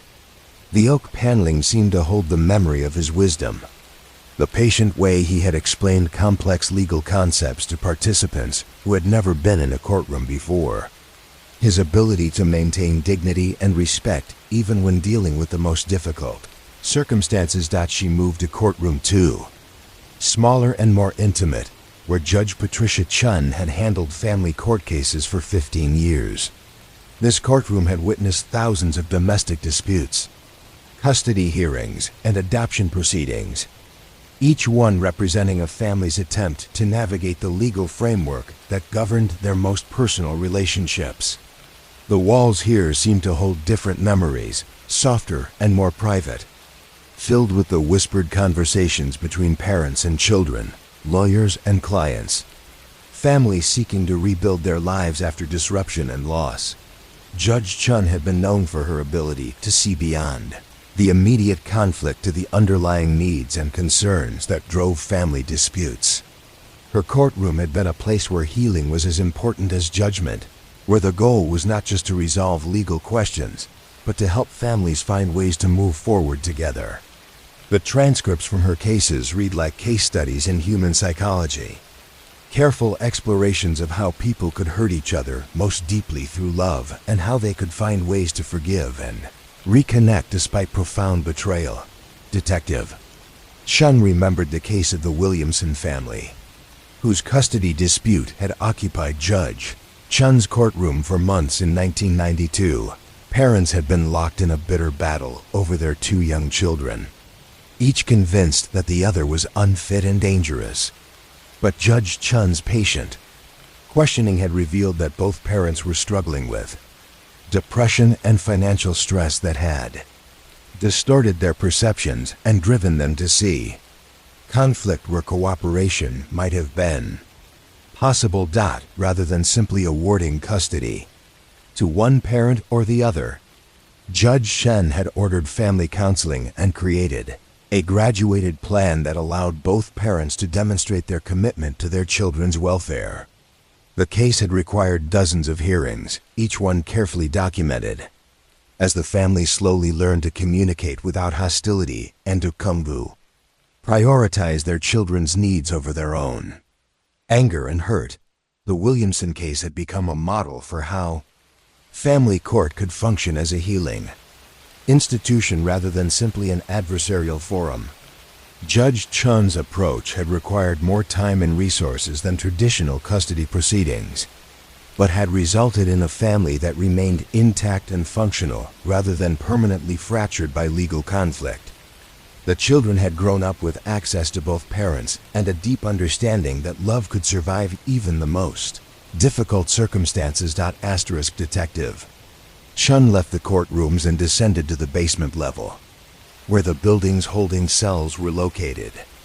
These spaces had been designed for temporary detention, places where defendants could wait during trial proceedings or where individuals could be held briefly before being transferred to the county jail. The cells were small and Spartan, with concrete walls and iron doors that had been painted and repainted countless times over the decades. The holding cells told different stories than the courtrooms above. Tales of fear and uncertainty, of people caught in the machinery of justice who were trying to understand what would happen to them next. Detective Chun had spent time in these cells with countless individuals over the years, offering reassurance and explanation to people who found themselves in unfamiliar and intimidating circumstances. The cells had witnessed moments of profound human vulnerability, when the facades that people maintained in their daily lives were stripped away by crisis and fear. She paused outside cell 3, which had held Marcus Thompson during his trial for burglary in 1995. Marcus had been 17 years old, charged with breaking into a neighbor's house and stealing electronics that he had intended to sell for drug money. But the case had revealed a more complex story of family breakdown, educational failure, and community neglect that had left a bright young man with few options and fewer resources. Marcus had spent 3 days in the holding cell during his trial, and Detective Chun remembered visiting him there to conduct follow-up interviews. The cell had seemed to shrink around his tall frame, making him appear even younger and more vulnerable than his years suggested. He had spoken about his fear of prison, his shame about disappointing his grandmother who had raised him, and his desperate wish that he could find a way to restart his life on a different path. The resolution of Marcus's case had reflected the community's growing understanding that punishment alone could not address the complex factors that led young people into criminal behavior. He had received a sentence that combined community service with educational opportunities and job training, allowing him to make restitution for his crimes while building skills that would help him create a legitimate future. The holding cell that had briefly confined him had become a turning point rather than a dead end, a place where he had confronted the consequences of his choices and made the decision to change direction. Detective Chun climbed back to the main level and walked through the corridors that connected the courtrooms to the administrative offices. These hallways had witnessed thousands of conversations between lawyers and clients, family members and defendants, victims and advocates. The walls seemed to hold the echo of whispered consultations, hurried negotiations, and the quiet words of comfort that people offered each other during the most difficult moments of their lives. In the corridor outside courtroom 1, she paused at the bench where Mrs. Dorothy Kim had waited during her son's trial for assault in 1988. Mrs. Kim had sat in the same spot every day for 2 weeks, arriving early and staying late, holding vigil for a son whose anger and addiction had brought shame to their family. Detective Chun remembered how Mrs. Kim had aged visibly during those 2 weeks, her face growing more lined and her shoulders more bent under the weight of her grief and worry. The case had involved a bar fight that had escalated when Mrs. Kim's son, David, had attacked another patron with a pool cue. David had been drinking heavily and using cocaine, his judgment impaired by substances that had become a daily part of his life since losing his job at the electronics factory. The assault had been vicious and unprovoked, leaving the victim with serious injuries and David facing felony charges that could have sent him to prison for years. Mrs. Kim's vigil in the courthouse corridor had become a symbol of parental love that persisted despite profound disappointment. She had never made excuses for her son's behavior, never tried to minimize the harm he had caused, but had continued to believe that somewhere beneath his addiction and anger was the boy she had raised with such hope and care.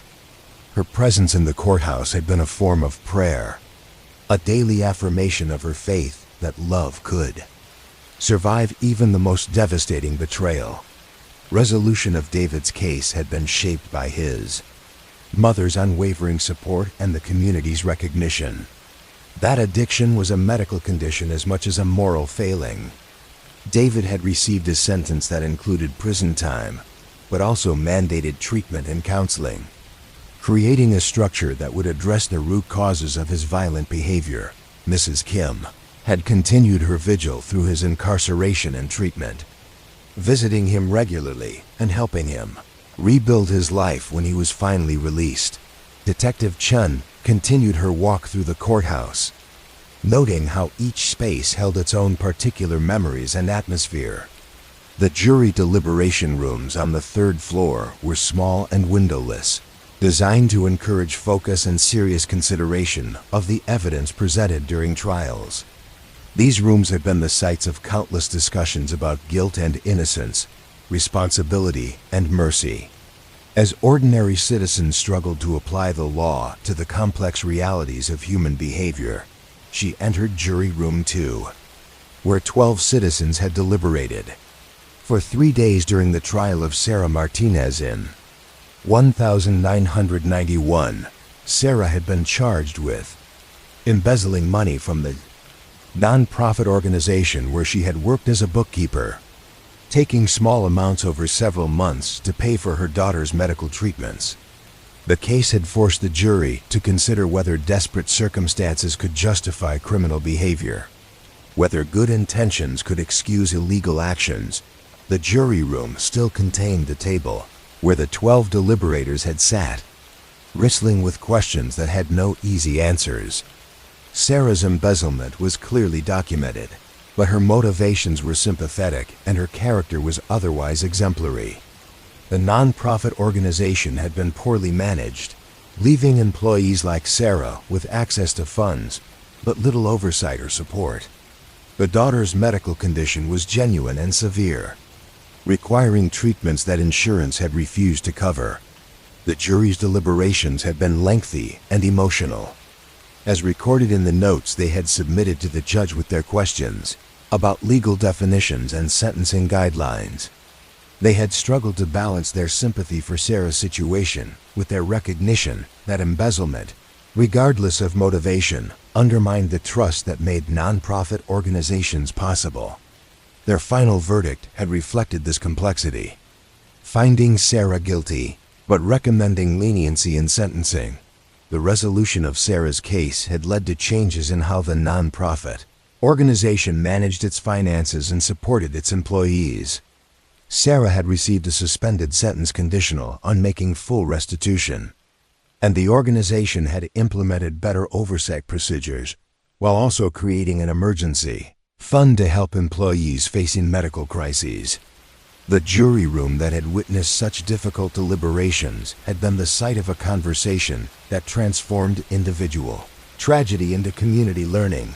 Detective Chun left the courthouse and walked across the square to the old city jail, a brick building that had been constructed in 1889 and had served as the primary detention facility until the modern county jail was built in 1975.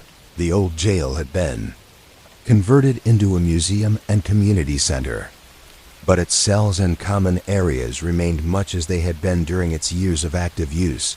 The old jail represented a different era of law, enforcement, and punishment, when incarceration was intended as much for moral reform as for public safety. The cells were larger than modern facilities, designed to house inmates for longer periods. while they contemplated their crimes and prepared for reintegration into the community. The common areas included a library, a workshop, and a chapel, reflecting the belief that rehabilitation required intellectual, practical, and spiritual development. Detective Chen walked through the empty cell block, noting how the iron doors had been forged by local blacksmiths with attention to both security and craftsmanship. The doors were heavy and solid, but they also displayed decorative elements that suggested respect for the humanity of the people they would confine. Each cell had a window that looked out over the town, ensuring that inmates remained connected to the community they had wronged and would eventually rejoin. Cell Block A had housed county prisoners serving shorter sentences, individuals who were expected to return to their families and jobs after brief periods of detention. The walls of these cells bore the accumulated marks of their former occupants, scratched initials and carved dates that created an informal chronicle of the jail's history. Detective Chun could trace decades of human presence in these marks, evidence of people who had used their confinement to reflect on their choices and plan for different futures. She paused outside Cell 7, which had housed James Patterson during his 30-day sentence for public intoxication in 1968. James had been the town drunk, a man whose alcoholism had made him a familiar figure in the courthouse and jail for over a decade. But his month in Cell 7 had marked a turning point in his life, the beginning of a sobriety that would last for the remaining 20 years of his life. The transformation had begun when James discovered the jail's small library, a collection of books donated by community members who believed that reading could provide alternatives to the despair that drove people to drink. James had been an educated man before alcohol had destroyed his career and family, a former teacher who had retained his love of literature despite losing everything else. The books in the jail library had reminded him of who he had been before addiction had taken control of his life. James had spent his 30 days reading and writing, using his confinement to reconnect with the intellectual interests that had once given his life meaning. When he was released, he had sought help from the church and community organizations that offered support for people struggling with addiction. His sobriety had been hard-won and carefully maintained, but it had been genuine and lasting, inspiring others who faced similar struggles. Cell Block B had housed more serious offenders, individuals serving longer sentences for felonies that had required extended periods of rehabilitation. These cells had been sites of deeper transformation, places where people had confronted the fundamental questions about their values and choices that had led them to commit serious crimes. The atmosphere in this section of the jail was more contemplative, marked by the weight of time and the gravity of the offenses that had brought people there. Detective Chun entered Cell 12, which had housed Robert Martinez during his 2-year sentence for armed robbery in 1972. Robert had been 22 years old when he robbed a convenience store, desperate for money to pay debts that had accumulated during a period of unemployment and poor judgment. The robbery had been his first serious crime, but it had been committed with a violence that shocked everyone who knew him as a quiet, hard-working young man. Robert's time in Cell 12 had been marked by a gradual awakening to the impact of his actions on the store clerk he had threatened and the community he had frightened. The jail's counseling programs had helped him understand how his financial desperation had been transformed into rage that he had directed at innocent people who had done nothing to deserve his anger. His rehabilitation had been a slow process of accepting responsibility and developing empathy for the people he had hurt. The resolution of Robert's case had been measured not just by his completion of his sentence, but by his subsequent life of service to the community he had wronged. After his release, he had worked with at-risk youth, sharing his story as a warning about how quickly poor choices could escalate into serious crimes. His cell had been a place of genuine transformation, a space where he had learned to see his victims as real people rather than obstacles to his immediate needs. The old jail's chapel was located on the top floor, A simple room with wooden pews and tall windows that filled the space with natural light. The chapel had been used for weekly services that brought together inmates, staff, and community volunteers in shared worship that emphasized forgiveness, redemption, and the possibility of spiritual renewal. The services had been ecumenical, welcoming people of all faiths who shared a belief that human beings could change and grow regardless of their past mistakes.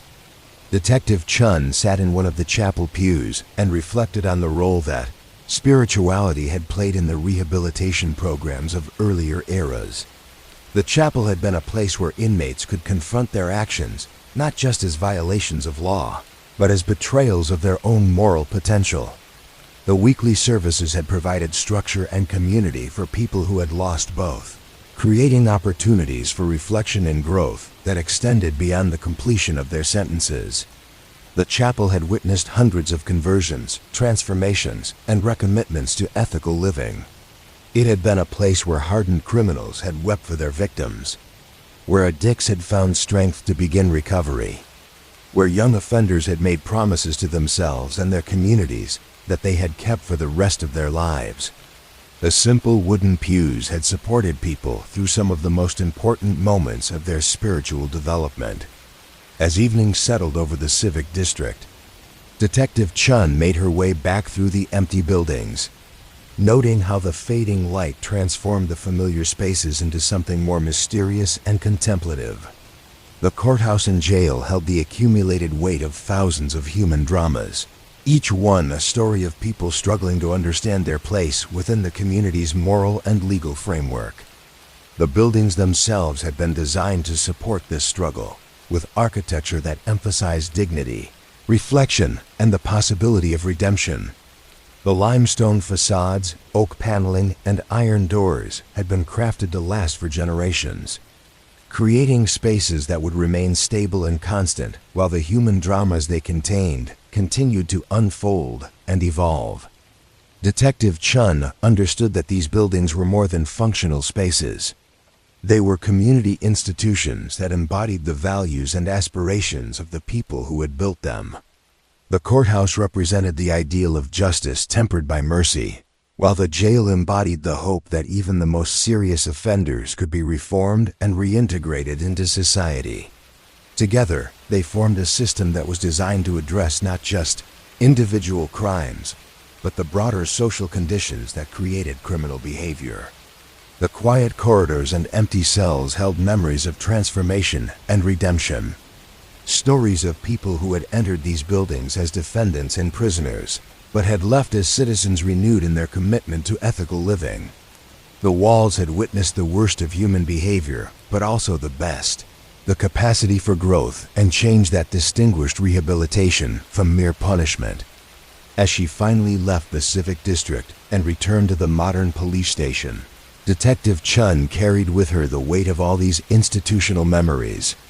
The buildings had taught her that justice was not just about enforcing laws, but about creating opportunities for people to understand their responsibilities to each other and to the community that sustained them.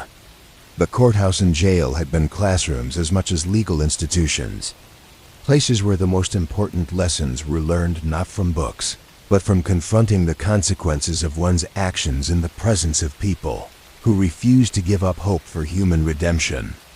The modern criminal justice system had changed in many ways since these buildings had been constructed, but their fundamental purpose remained the same: to create spaces where communities could address the reality of human weakness while affirming their faith in human potential. The limestone and brick, the oak and iron, would continue to shelter these efforts for generations to come, patient witnesses to the endless human struggle to balance justice with mercy, punishment with redemption, individual responsibility with collective care. In the growing darkness, the buildings settled into their nighttime quiet, holding their memories safe until the next day would bring new stories, new challenges, and new opportunities for the community to demonstrate its commitment to the principles that these structures had been built to embody and preserve. Detective Chun had learned that crime was never truly an individual act. that every violation of law sent waves through the intricate web of relationships that connected people to each other and to their communities. The files she studied revealed not just the actions of perpetrators and the experiences of victims, but the countless unnamed lives that absorbed the shock of criminal behavior and slowly transformed it into something that could be carried forward into an uncertain future. On Maple Street, where the houses sat close together with shared driveways and overlapping gardens, the Henderson family had been living with the aftermath of a burglary for 3 years. Mrs. Eleanor Henderson, now 71, had never quite recovered her sense of safety after coming home to find her front door standing open and her possessions scattered across the living room floor.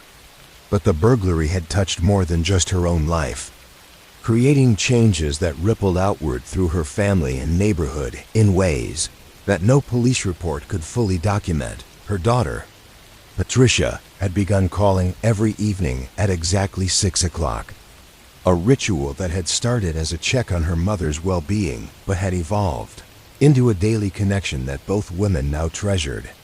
Patricia lived 40 minutes away with her own family, but the burglary had reminded her how quickly circumstances could change, how precious and fragile the quiet routine of her mother's life had always been. The phone calls had become a bridge between their separate worlds, allowing them to share the small details of daily life that might otherwise have gone unmentioned. Mrs. Henderson's neighbor, Mr. James Park, had installed motion sensor lights around his property after the burglary, but had positioned them to illuminate Mrs. Henderson's yard as well as his own. The lights came on automatically whenever anyone approached either house, creating a gentle surveillance system that made both families feel more secure. Mr. Park had never mentioned the lights to Mrs. Henderson, but she had noticed their protection and had expressed her gratitude by leaving homemade cookies on his doorstep every few weeks. The burglary had also affected Mrs. Henderson's grandson, Timothy, who was 8 years old when it occurred. Timothy had been scheduled to spend weekends at his grandmother's house, but his parents had suspended these visits immediately after the break-in, worried about his safety and his grandmother's emotional state.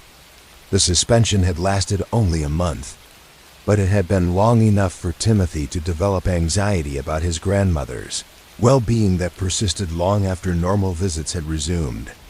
Timothy had begun drawing pictures of houses during this period, elaborate pencil sketches that showed buildings surrounded by protective barriers, guards, and alarm systems. His art teacher had noticed these drawings and had spoken with his parents about the impact that the family crisis was having on his emotional development. The conversation had led to family counseling sessions that helped Timothy process his fears while strengthening the bonds between 3 generations of the Henderson family. The ripple effects had extended even further into the community when Mrs. Henderson's story had been shared at a neighborhood association meeting. Her experience had prompted the formation of an informal support network for elderly residents, a system of regular check-ins and mutual assistance that had grown to include over 30 households. The network had prevented 2 medical emergencies by ensuring that isolated residents were contacted daily, and had provided practical help with shopping, transportation, and home maintenance for people who might otherwise have struggled alone. Detective Chun had followed similar patterns in dozens of other cases, tracing how individual crimes had created changes that spread through families and communities like circles in still water. The Ramirez family on Oak Street had been dealing with the aftermath of their teenage son's arrest for vandalism, an incident that had required the entire family to confront questions about supervision, communication, and shared responsibility that they had been avoiding for years. Miguel Ramirez had been 15 when he was arrested for spray painting graffiti on the side of the public library. The graffiti itself had been relatively minor, more artistic than destructive, but the arrest had forced his parents to acknowledge that they had been losing touch with their son during the difficult transition from childhood to adolescence.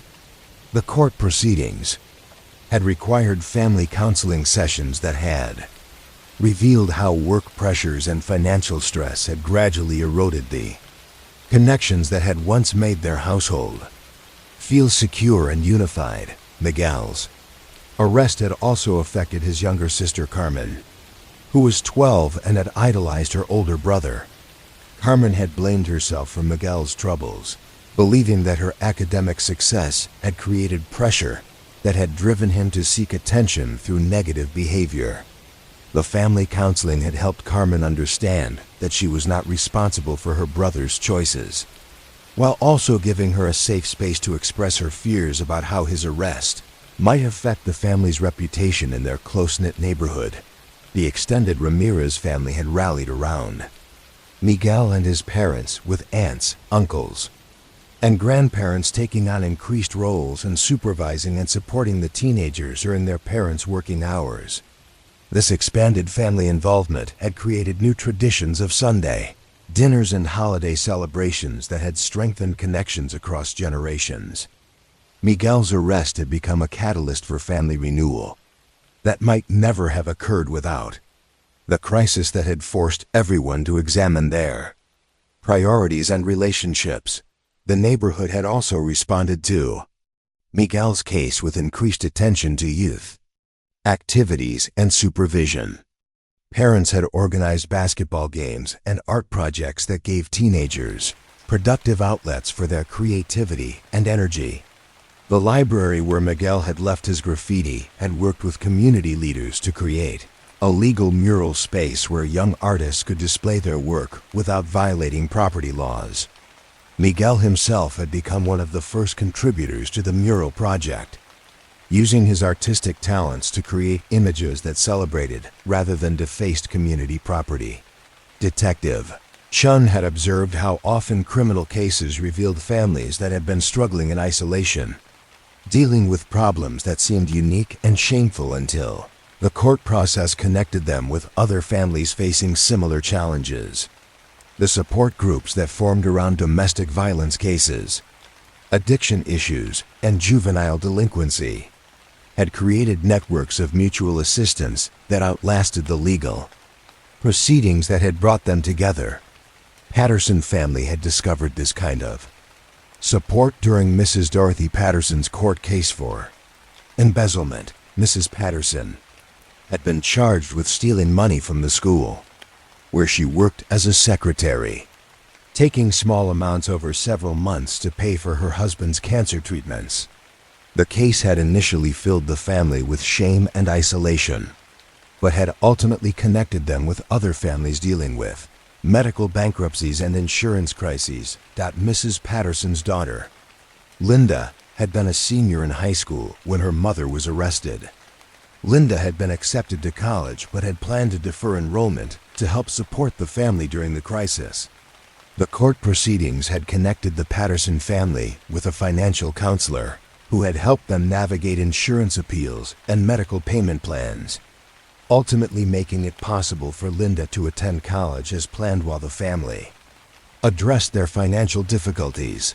The case had also revealed how many families in the community were struggling with similar problems, trying to balance medical bills with ordinary living expenses in an economic environment that offered few resources for people caught between poverty and middle-class stability. Mrs. Patterson's embezzlement had been a symptom of a broader community health crisis that had been invisible until individual cases began to reveal the pattern of desperation that was affecting numerous households. The support network that had formed around medical financial crises had grown to include families dealing with disabilities, mental health issues, and elderly care responsibilities. The network had successfully lobbied for expanded community health services and had created an emergency fund that provided interest-free loans for families facing medical bankruptcies. Mrs. Patterson's crime had become the foundation for community organizing that had prevented similar crises for dozens of other families. Detective Chun had learned to look for these extended impacts in every case she investigated. understanding that crime was often a symptom of social problems that affected entire communities rather than isolated individuals. The drug arrests in the Riverside neighborhood had revealed a network of addiction that connected families who had thought they were struggling alone, leading to the formation of support groups and treatment programs that addressed the underlying conditions that made drug dealing and consumption seem like viable options. Kim family had been among those affected by the drug arrests, not because any family member had been charged with crimes, but because their teenage son had been present during the party where arrests were made. Young David Kim had not been using drugs himself, but his presence at the party had forced his parents to confront their lack of knowledge about his social activities and the peer pressures he was facing. As one of the few Asian American students in his high school, the crisis had led to conversations between David and his parents that had been postponed for years. Discussions about identity, belonging, and the challenges of growing up in a community where he felt culturally isolated. David's parents had connected with other immigrant families facing similar challenges, creating an informal network that provided cultural programming and academic support for young people, navigating between their family's traditions and their American peers' expectations. The drug arrests had also prompted community discussions about youth activities and supervision that had revealed how many teenagers were spending unsupervised time in environments where risky behavior was normalized. Parents had organized alternative social activities that gave young people opportunities to build friendships and explore their interests without the pressure to participate in drinking or drug use. The community center had expanded its programming to include evening activities specifically designed for high school students. These community responses had created lasting changes that extended far beyond the specific families that had been directly involved in criminal cases. The neighborhood watch groups, support networks, and expanded programming had become permanent features of community life, creating social capital that made the entire area more resilient and connected. Crime had been a catalyst for community development that might never have occurred in the absence of crisis. Detective Chun had also observed how criminal cases often revealed the strength and creativity of families that found ways to survive and grow despite experiencing trauma and disruption. The Williams family had been dealing with the aftermath of a home invasion for 2 years, but had used the experience to create new traditions and security measures that had actually brought them closer together. The home invasion had occurred on a quiet Tuesday evening when Mr. and Mrs. Williams were at work and their 2 teenage children were home alone. The intruders had taken electronic equipment and jewelry, but had also ransacked bedrooms and personal spaces in ways that had left the entire family feeling violated and unsafe. The immediate response had been to install security systems and change all the locks. But the deeper healing had required changes in how the family communicated and supported each other. The Williams children, Sarah and Michael, had been traumatized by the invasion of their private spaces and had struggled with sleep difficulties and anxiety for months afterward. The family had participated in counseling that had helped them process their feelings, while also developing new routines that made everyone feel more secure. The experience had taught them to be more open about their fears and concerns, creating stronger emotional connections that had persisted long after the immediate crisis had passed. Mr. Williams had begun working from home 2 days a week, a change that had initially been motivated by security concerns, but had evolved into a family decision that allowed him to be more involved in his children's daily lives. Mrs. Williams had joined a support group for crime victims that had taught her stress management techniques and had connected her with other parents dealing with similar challenges. The family had discovered resources and coping strategies that had made them more resilient and better able to handle future difficulties. The home invasion had also affected the extended Williams family, bringing siblings, parents, and cousins together in ways that had not happened for years. The crisis had reminded everyone how much they valued each other and had prompted regular family gatherings that had become important sources of connection and support. The criminal act had inadvertently strengthened family bonds that had been weakened by geographic distance and busy schedules. The neighborhood had also responded to the Williams family's experience with increased attention to security and mutual support. Neighbors had exchanged phone numbers and had created informal agreements to watch each other's properties during absences. The community association had organized security workshops and had worked with police to increase patrols during vulnerable hours. The Williams family's trauma had become a catalyst for community organizing that had prevented similar crimes and had created lasting improvements in neighborhood safety. Detective Chun had found that these patterns of response and recovery were often more significant than the original crimes in determining long-term outcomes for families and communities. The capacity to transform trauma into connection, crisis into growth, had distinguished families and neighborhoods that emerged stronger from criminal experiences from those that remained weakened and fearful. The Chun family, no relation to Detective Chun, had demonstrated this transformative capacity when their elderly father had been the victim of a financial scam. Mr. Chun had lost his retirement savings to a sophisticated fraud scheme that had targeted elderly immigrants with promises of high-return investments. The financial loss had been devastating, but the family's response had created new systems of communication and mutual support that had enriched all their lives. The scam had been discovered when Mr. Chun's daughter, Lisa, had noticed unusual activity in his bank accounts during a routine visit to help with bill paying. The revelation that her father had been victimized had initially filled Lisa with anger and frustration, but had evolved into a recognition that her parents needed more support and supervision than she had realized. The crisis had prompted family meetings that had addressed not just financial security, but broader questions about aging, independence, and intergenerational responsibility. Lisa and her siblings had created a rotation system that ensured one family member checked on their parents daily, but had structured these visits as social time rather than supervision. The increased contact had revealed how isolated their parents had become since retirement and had led to new shared activities and traditions that had brought 3 generations together on a regular basis.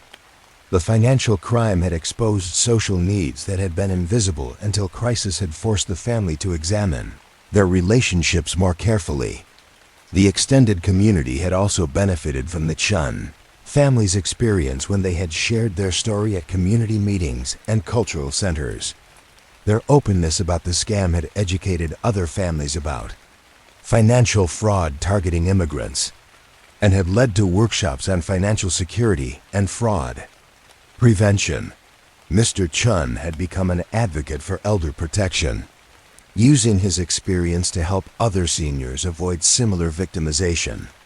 The response to the financial scam had created lasting changes in how the immigrant community addressed issues of aging and vulnerability.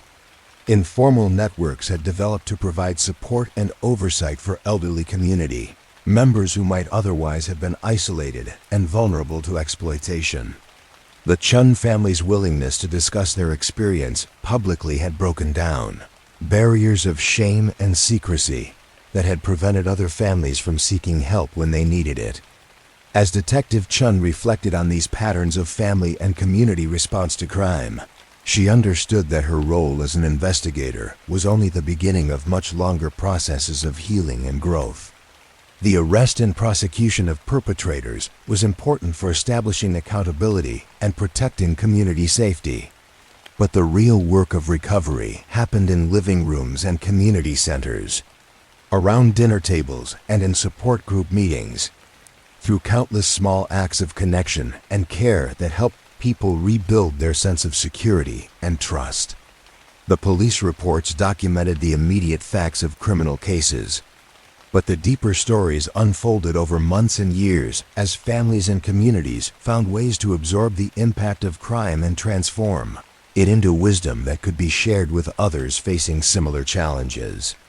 Every case created opportunities for growth and connection that extended far beyond the legal proceedings, touching lives that never appeared in court records, but that carried the weight of consequence in their quiet daily rhythms.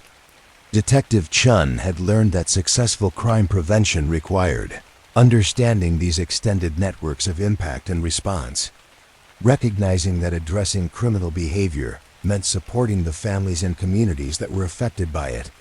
The most effective interventions were often those that strengthened existing relationships and created new connections, building social capital that made communities more resilient and better able to prevent and respond to future problems. In the gentle evening light filtering through the archive room windows, Detective Chun felt connected to all the unnamed lives that had been touched by the cases she studied. The children and parents and neighbors who had found ways to carry forward the lessons learned from their encounters with crime and justice. Their stories were written not in police reports, but in the changed relationships and strengthened communities that had emerged from their experiences, testament to the human capacity to transform even the most difficult circumstances into opportunities for growth and connection. The files would continue to preserve the official records of these cases, but the real legacy lived in the families that had learned to communicate more openly, the neighborhoods that had become more connected, the communities that had developed new resources for mutual support. Crime had been the catalyst, but love and commitment had been the forces that had transformed crisis into lasting positive change, creating ripples of healing that would continue to spread through generations yet to come. The police station, at 3 a.m, possessed a quality that belonged to neither day nor night, but to some suspended realm where time moved differently and the ordinary urgency of police work settled into something more contemplative and profound. Detective Chun had grown to treasure these deep night hours, when the building held only a skeleton crew and the constant radio chatter of busy shifts gave way to longer stretches of productive silence. The night shift sergeant, Officer Patricia Morrison, had been working these hours for 12 years, long enough to understand that the darkness brought out different aspects of both crime and law enforcement. Her desk sat in the main bullpen area, positioned so she could monitor the radio while maintaining visual contact with the holding cells and the front entrance. The desk lamp created a warm pool of light that seemed to anchor the entire station against the vast darkness beyond the windows. Sergeant Morrison had developed a rhythm for these quiet hours that balanced vigilance with patience, understanding that the night shift was as much about waiting as it was about responding. She would begin each shift by reviewing the day's reports, familiarizing herself with ongoing investigations and unresolved situations that might require attention during the overnight hours. The paperwork was meticulous, each form completed with the careful attention that came from knowing that someone's life might depend on the accuracy of every detail. The station's old clock had been keeping time above the main desk for 37 years, its steady ticking marking the passage of hours that seemed both endless and fleeting during the deep night shifts. The clock had been donated by the family of Officer Robert Chun, who had been killed in the line of duty in 1987, and its presence served as a reminder that every moment of police work was precious and consequential. The soft mechanical rhythm had become a kind of heartbeat for the station, a constant reassurance that time continued to move forward even during the longest and most difficult nights. Detective Sarah Kim worked the night shift by choice, finding that the quieter pace allowed her to focus on the detailed, investigative work that was often interrupted during busier day hours. Her desk was positioned near the windows that looked out over the downtown area, where the scattered lights of late-night businesses and all-night diners created a constellation that reminded her of the community she served. The view had changed over the years as businesses opened and closed, But the essential pattern remained the same: a city that never completely slept, always holding spaces for people who needed help or refuge during the vulnerable hours of darkness. Detective Kim specialized in domestic violence cases, work that required particular sensitivity and patience during night shift hours when emotions ran high and situations could escalate quickly. She had learned to read the subtle signs in police reports that indicated when a domestic dispute might be building toward crisis, watching for patterns of increasing frequency or severity that suggested immediate intervention might be necessary. Her desk was organized with resources for victims and perpetrators alike, phone numbers for shelters and counseling services, pamphlets about legal options and safety planning. The night shift brought different types of calls than the day shift, situations that had been building pressure throughout the day and finally erupted when people were tired, intoxicated, or emotionally overwhelmed. Detective Kim had developed strategies for de-escalating these situations that took advantage of the quieter pace and reduced distractions that characterized overnight police work. She could spend time listening to people who were in crisis, allowing them to tell their stories completely before moving toward resolution. Officer Michael Rodriguez had been working the night shift for 8 years, primarily handling patrol duties that took him throughout the city during the hours when most residents were asleep. His reports from these overnight patrols revealed a different side of urban life, the activities and struggles that happened away from the scrutiny of daylight hours. He wrote about homeless individuals who emerged from hiding places when the sun went down, seeking food and shelter that was available only through late night services and the kindness of overnight workers. Officer Rodriguez's patrol reports documented the informal network of mutual support that operated during overnight hours, connections between night shift workers at hospitals, diners, and gas stations who looked out for each other and for the vulnerable people they encountered during their work. The night janitor at the courthouse would alert police when he noticed someone sleeping in the park who might need medical attention. The nurse at the emergency room would call patrol units when domestic violence victims came in with injuries that suggested ongoing danger. These overnight networks had prevented numerous tragedies over the years, catching problems before they escalated into serious crimes or medical emergencies. Officer Rodriguez's reports captured the quiet heroism of people who worked during the hours when help was often hardest to find. Individuals who had made themselves available to others during the city's most vulnerable moments. His paperwork preserved the memory of countless small acts of kindness and attention that had made the difference between safety and disaster for people who had nowhere else to turn. The dispatch center during night shift hours was staffed by communications officer Jennifer Park, who had been handling emergency calls for 15 years and had developed an almost supernatural ability to assess the urgency and complexity of situations from the tone of voice and choice of words used by callers. Her workspace was surrounded by monitors and communication equipment, but she had personalized it with family photographs and small plants that thrived under the artificial lighting.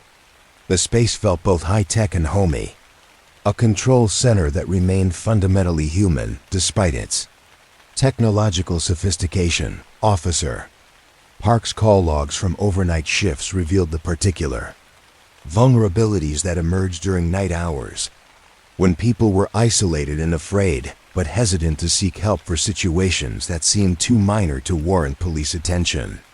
She had learned to listen carefully to what callers were not saying, picking up on undertones of fear or desperation that might indicate more serious problems than the caller was willing to admit.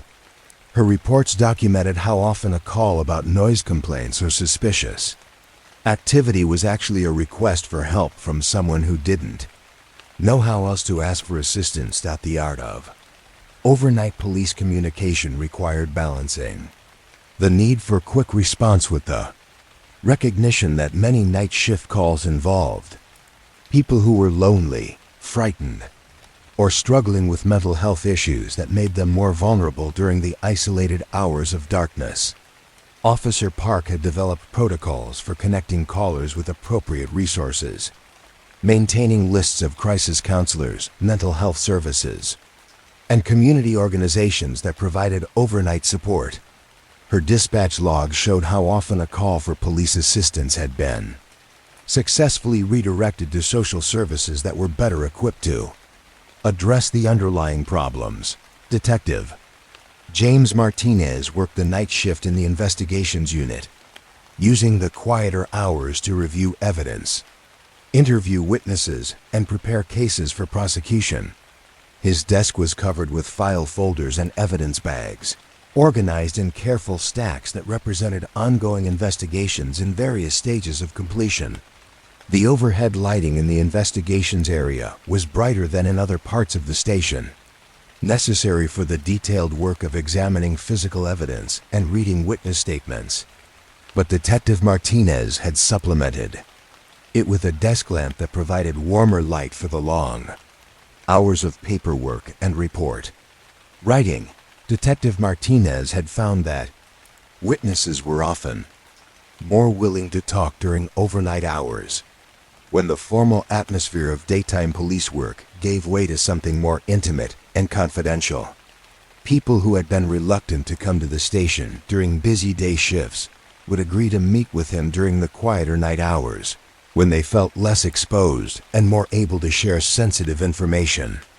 His interview room had been furnished with comfortable chairs and soft lighting that encouraged the kind of detailed conversation that was necessary for complex investigations. The cases that Detective Martinez worked during night shifts often involved crimes that had been committed months or years earlier, situations that required patient investigation and careful attention to detail rather than immediate response. He specialized in cold cases, using the undisturbed time of overnight hours to review old evidence with fresh eyes and to follow leads that might have been overlooked during the initial investigations. His reports documented breakthrough moments that came from having time to think deeply about complex problems without the interruptions that characterized busier shifts. Evidence room during night shift hours was managed by Officer Dorothy Kim, who had been responsible for maintaining the chain of custody for physical evidence for over 20 years. Her workspace was located in the basement of the station, a climate-controlled environment that preserved evidence from thousands of cases dating back to the 1970s. The evidence room had the quiet, orderly atmosphere of a library, with items carefully cataloged and stored according to strict protocols that ensured their integrity for future legal proceedings. Officer Kim's night shift duties included not only maintaining current evidence, but also periodically reviewing older items to ensure they remained properly preserved and documented. Her reports from these overnight inventory sessions revealed the accumulated weight of unsolved cases, evidence that continued to wait for the breakthrough that might bring resolution to families who had been seeking answers for decades. She had personally maintained evidence from hundreds of cases, treating each item with the respect due to its potential importance in delivering justice to victims and their families. The evidence room had become a repository of community memory, holding physical remnants of crimes that had shaped the city's history and influenced its development. Officer Kim's careful cataloging had preserved not just the evidence itself, but detailed information about its collection, analysis, and storage that would be crucial if any of these cases were ever reopened. Her night shift work was a form of stewardship, maintaining the possibility that justice could still be achieved even years after crimes had been committed.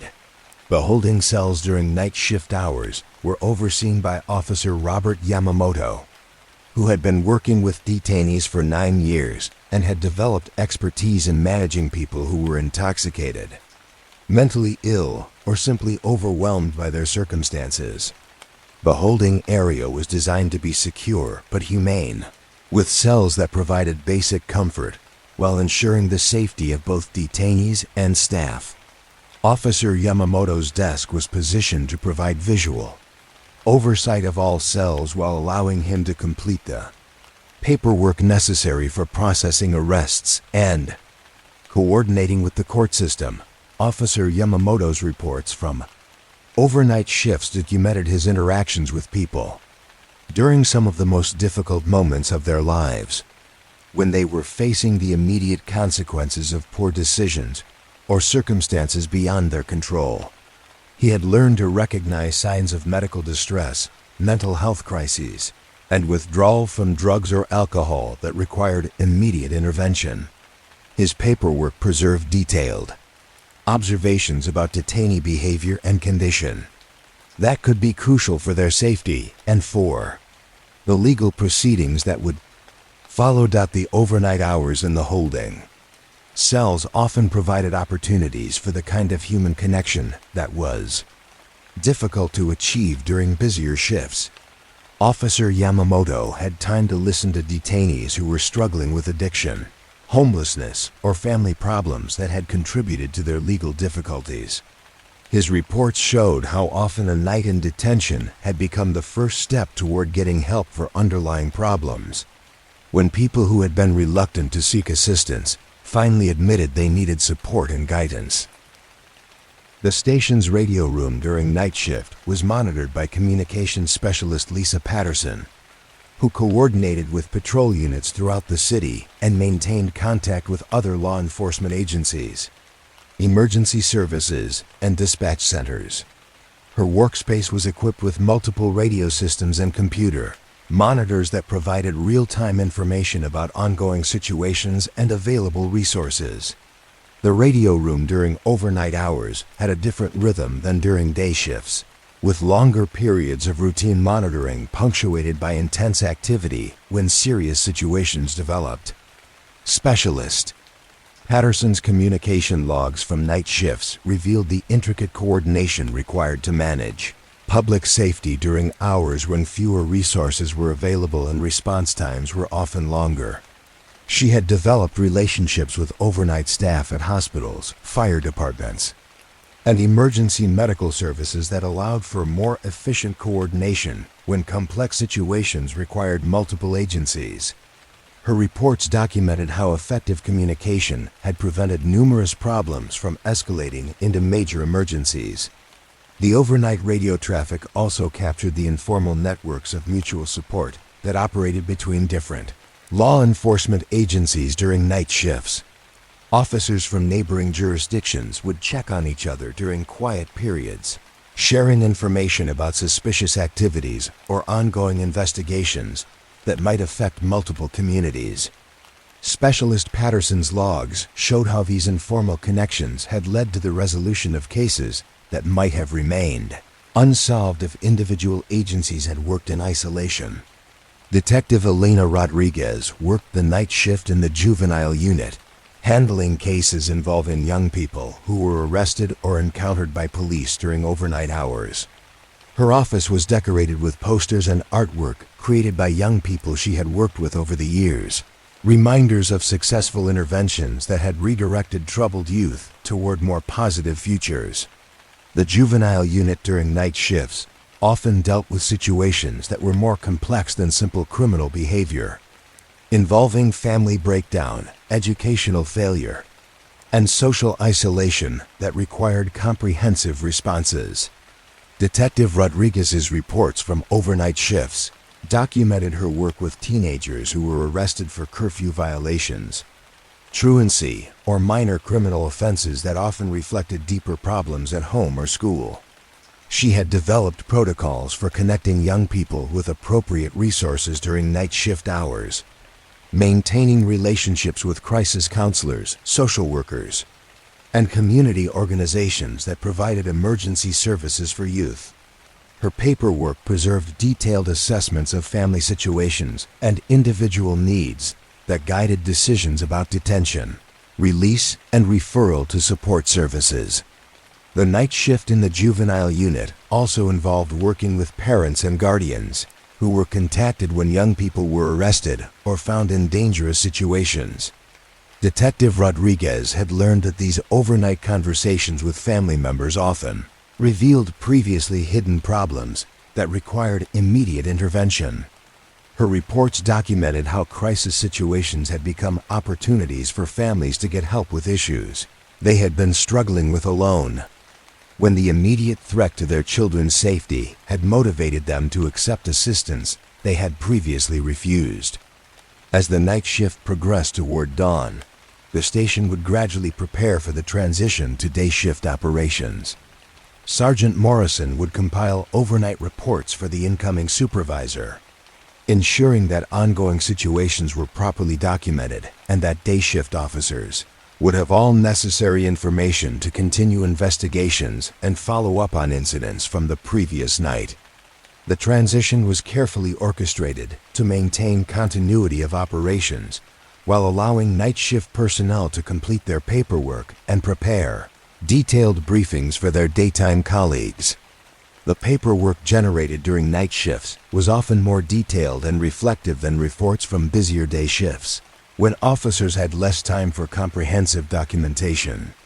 Night shift reports captured nuances of human behavior and circumstance that might be overlooked during periods of intense activity, providing insights that could be crucial for understanding complex cases and developing effective interventions. The steady rhythm of overnight paperwork was a form of meditation that allowed officers to process their experiences while creating permanent records that would serve the cause of justice for years to come. Detective Chun had learned that the night shift represented police work at its most thoughtful and patient, when the immediate pressures of emergency response gave way to deeper reflection on the human conditions that created both crime and the possibility of redemption. The quiet hours between midnight and dawn were when the most important police work often happened, not in dramatic confrontations or high-speed chases, but in careful conversations, detailed reports, and the steady accumulation of evidence and understanding that made justice possible. The station at night was a sanctuary for both the officers who worked there and the community members who sought help during their most vulnerable hours.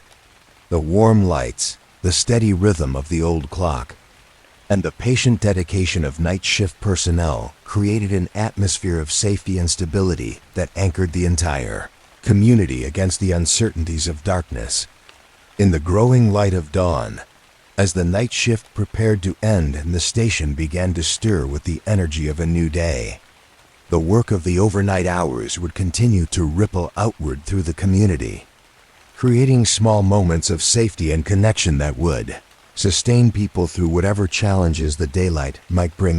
In the deepest corners of the evidence room, where fluorescent bulbs cast uneven light through decades of accumulated dust, the photographs waited in manila envelopes that had been sealed and labeled with careful handwriting, from eras when documentation was considered a sacred duty. Detective Chun had discovered these archives during her methodical exploration of the station's forgotten corners, finding images that had once shocked entire communities but now rested in patient obscurity.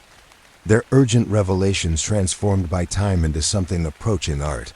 The first envelope she opened was marked, "Morrison House Fire, July 23, 1969, in the careful script of Detective William Sterling, who had been the department's primary crime scene photographer for over 20 years.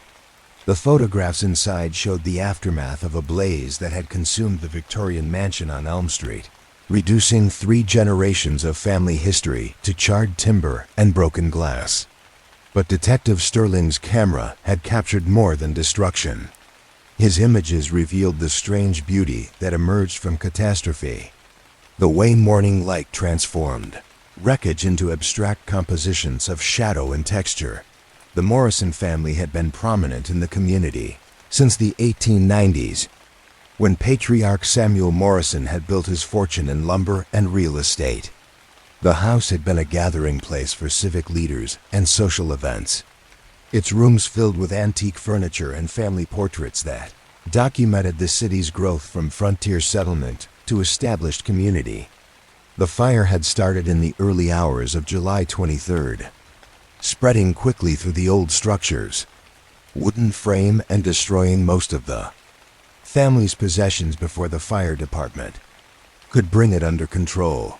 Detective Sterling's photographs showed not just the physical damage, but the emotional landscape of loss that surrounded the ruins.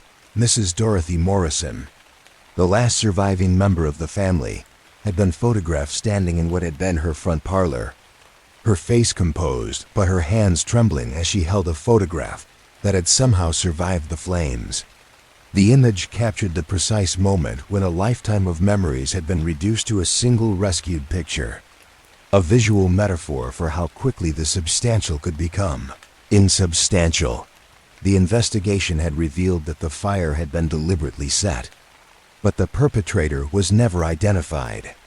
Detective Sterling's photographs had documented evidence that suggested the arsonist had been familiar with the house's layout, someone who had known which rooms contained the most valuable items, and how to ensure the fire would spread quickly enough to prevent effective intervention.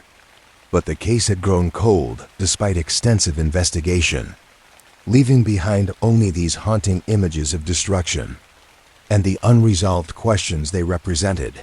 Detective Chun found herself drawn to one particular photograph that showed Mrs. Morrison's bedroom after the fire had passed through it. The image was composed with an artist's eye for detail, capturing how the flames had consumed the room's contents selectively, leaving behind objects that seemed to have been chosen by some mysterious logic. A metal jewelry box sat untouched on a dresser whose wooden surface had been completely destroyed.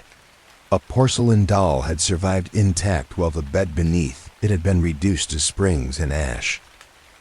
The photograph had acquired additional poignancy over the decades since it was taken. Mrs. Morrison had died childless 2 years after the fire, leaving no direct descendants to remember the family's contribution to the community's development. The house had never been rebuilt, and the lot had eventually been converted into a small park where children played without knowing the history that lay beneath their feet. Detective Sterling's photographs had become the only surviving record of rooms that had once hosted dinner parties and family celebrations, preserving the memory of domestic spaces that had sheltered 3 generations of dreams and disappointments. Another envelope contained photographs from what had been called the Christmas Eve incident in 1975, a robbery at Morrison's department store that had shocked the community not for its violence but for its strange tenderness. Detective Robert Chun had been the responding officer, and his photographs captured a crime scene that defied conventional understanding of criminal behavior. The store had been entered through a skylight, but nothing of significant value had been taken. Instead, the burglar had rearranged the children's toy department, creating elaborate displays that transformed the commercial space into something resembling a magical Christmas workshop. Photographs showed toys arranged in intricate dioramas that told stories of adventure and friendship. Stuffed animals had been positioned around dollhouses as if they were having tea parties. Model trains had been set up in complex configurations that connected different sections of the store. Action figures had been arranged in scenes that suggested they were protecting the store rather than threatening it. The burglar had worked for hours, creating displays that demonstrated deep understanding of children's imaginative play and genuine affection for the toys themselves. Detective Chun's photographs had captured not just the rearranged merchandise but the response of store employees who had discovered the scene on Christmas morning. Their faces showed confusion mixed with wonder, as if they had stumbled upon evidence of Christmas magic rather than criminal activity. The store's owner, Mr. James Morrison, had been photographed standing among the elaborate displays with an oncoca expression that suggested he was seeing his merchandise transformed into something far more valuable than its commercial worth. Investigation had revealed that the Christmas Eve burglar was Tommy Rodriguez, a 19-year-old whose family had been too poor to provide Christmas gifts for his younger siblings. Tommy had worked at the store during the previous holiday season and had been fired for tardiness that was actually caused by his need to care for his sick mother during her final illness. His break-in had been motivated, not by greed, but by a desire to create the kind of magical Christmas morning that his siblings had never experienced. The resolution of the case had reflected the community's recognition that Tommy's crime had been, and quote, the act of love rather than malice. Mr. Morrison had declined to press charges, instead offering Tommy his job back and arranging for the elaborate toy displays to remain in place through the entire holiday season. The photographs had documented not just a crime, but a moment when the community had chosen compassion over punishment, understanding over condemnation. Detective Chun found a series of photographs from 1982 that documented what had been called the Garden Mystery, a case that had begun with reports of vandalism but had evolved into something far more complex and beautiful. Someone had been entering private gardens throughout the Riverside neighborhood during the night, but instead of destroying plants, they had been creating elaborate arrangements that enhanced the beauty and design of existing landscaping. Photographs showed gardens that had been transformed overnight, from ordinary suburban yards into sophisticated landscape compositions. Colors had been coordinated, heights had been balanced, and seasonal varieties had been arranged to ensure continuous blooms throughout the growing season. The mysterious gardener had demonstrated professional-level expertise in horticulture and design, creating outdoor spaces that rivaled the work of the city's most expensive landscape architects. Detective Patricia Morrison had been assigned to investigate the garden transformations, and her photographs had captured both the beauty of the enhanced landscapes and the confusion of property owners who had awakened to find their yards dramatically improved without their knowledge or consent. The images showed homeowners standing among flowers they had not planted, examining arrangements they had not created, trying to understand how their private spaces had been transformed into works of art. The investigation had revealed that the mysterious gardener was Dr. Elena Vasquez, a retired professor of botany who had been forced into early retirement when the university had eliminated her position due to budget constraints. Dr. Vasquez had spent 40 years studying plant science and had been devastated by the loss of the laboratory and greenhouse where she had conducted her research. The garden transformations had been her way of continuing to practice her profession while creating beauty that would be enjoyed by others. Detective Morrison's photographs had documented not just the enhanced gardens but the community's gradual recognition that Dr. Vasquez's vandalism had actually improved their neighborhood in ways that went beyond simple aesthetics. Property values had increased, neighbors had begun taking more interest in their own gardening, and the enhanced beauty had created a sense of pride and community identity that had not existed before. The resolution of the garden mystery had led to Dr. Vasquez being hired as the city's first community horticulturist, a position that allowed her to continue her nocturnal gardening with official sanction and community support. The photographs had preserved the memory of how criminal behavior had been transformed into community asset, demonstrating the power of looking beyond surface violations to understand underlying motivations and needs. In an envelope marked "The Bookstore Incident, November 1987, Detective Chen found photographs that documented one of the strangest cases in the department's history. Morrison's bookstore had been broken into on a foggy November night, but instead of stealing books, the intruder had spent hours rearranging the entire inventory according to a system that the store's owner had never been able to fully understand. The photographs showed books organized not by author or title or genre, but according to some mysterious logic that connected disparate works through hidden themes and relationships. Poetry books had been placed next to technical manuals that somehow shared their sensibility. Classic novels had been grouped with contemporary works that explored similar questions about human nature. Children's books had been arranged to create progressions from simple picture books to complex young adult novels that would guide readers through their intellectual and emotional development. Detective James Torres had been assigned to investigate the bookstore case, and his photographs had captured the owner's initial frustration, giving way to fascination as he had explored the new organizational system.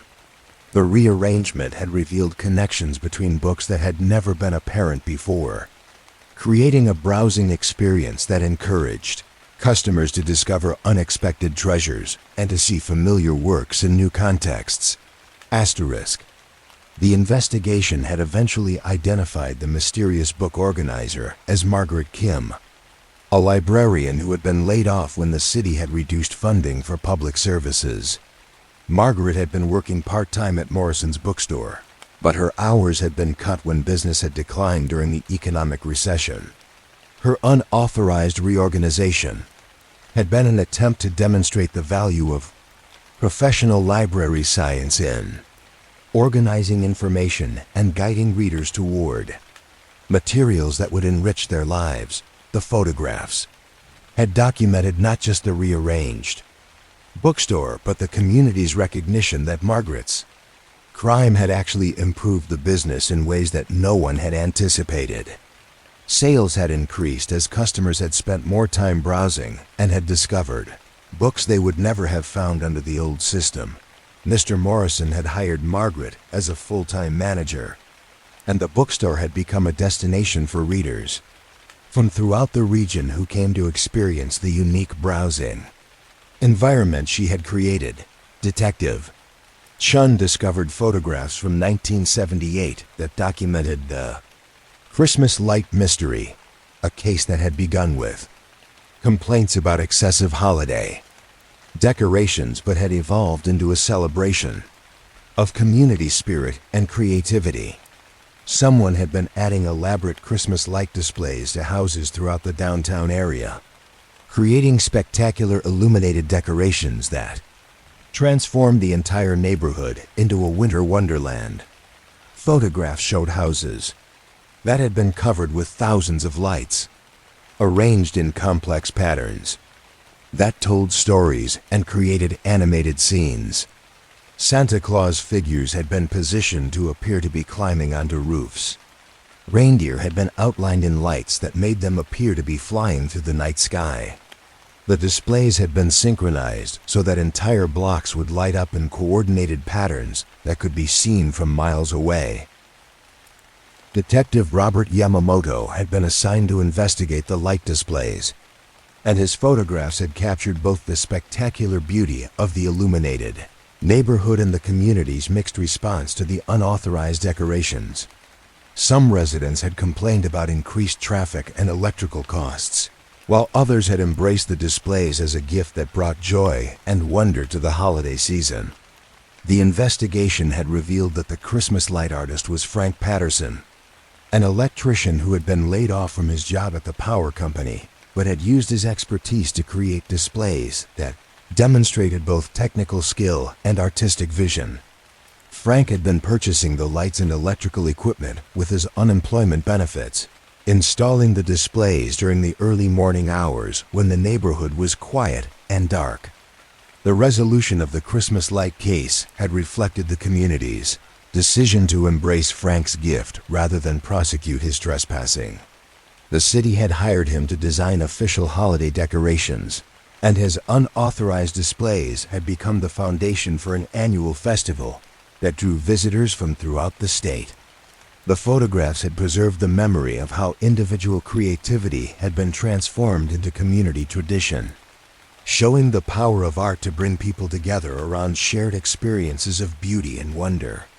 Detective Chun found a particularly poignant series of photographs from 1985 that documented the Memory Project, a case that had begun with reports of someone leaving items on park benches but had revealed a complex Exploration of community history and personal loss. An unknown person had been placing objects on benches throughout the city's parks, each item carefully chosen to represent some aspect of the city's past or to honor individuals who had contributed to community life. The photograph showed park benches that had been transformed into informal memorials and historical displays. A bench near the old train station had been decorated with vintage railway schedules and photographs of the depot during its busy years. A bench in the downtown park had been arranged with items that represented different waves of immigration that had shaped the community's development. Each display had been accompanied by handwritten notes that explained the significance of the objects and their connection to local history. Detective Lisa Chun had been assigned to investigate the Memory Project, and her photographs had captured not just the bench displays but the community's gradual recognition that the mysterious curator was creating an outdoor museum that made local history accessible to anyone who walked through the parks. The displays had prompted conversations between older and younger residents, creating opportunities for the sharing of stories and memories that might otherwise have been lost. The investigation had eventually identified the memory curator as Mrs. Dorothy Patterson, a retired history teacher who had been devastated by the city's decision to close the local history museum due to budget constraints. Mrs. Patterson had spent her career collecting artifacts and documents that told the story of the community's development, and the museum closure had left her feeling that this valuable history would be forgotten. The photographs had documented how Mrs. Patterson's unauthorized memorial project had grown into an official community history initiative. The city had reopened the museum with Mrs. Patterson as its volunteer director, and her park bench displays had become the foundation for walking tours and educational programs that connected residents with their local heritage. The images had preserved the memory of how one person's grief over lost history had been transformed into renewed community appreciation for its past. As Detective Chun continued through the photographic archives, she understood that these faded images held more than evidence of past crimes. They contained the visual history of a community learning to balance law enforcement with compassion, punishment with understanding. The photographers who had created these images had understood that their cameras were preserving moments when individual crisis had become community opportunity, when criminal behavior had revealed deeper needs that could be addressed through creative solutions rather than simple punishment.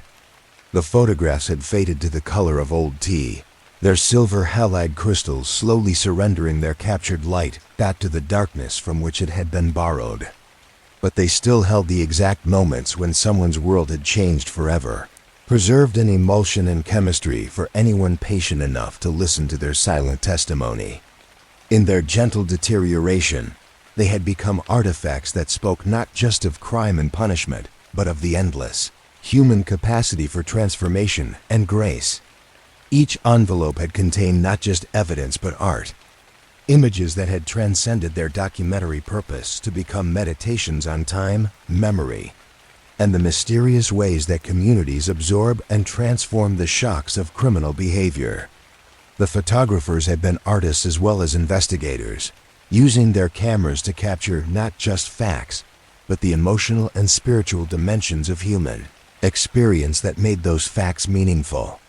In the soft light of the evidence room, surrounded by thousands of similar envelopes, Detective Chen felt connected to all the photographers who had worked to preserve these moments, understanding that their patient documentation had created an archive that was as much about redemption as it was about crime.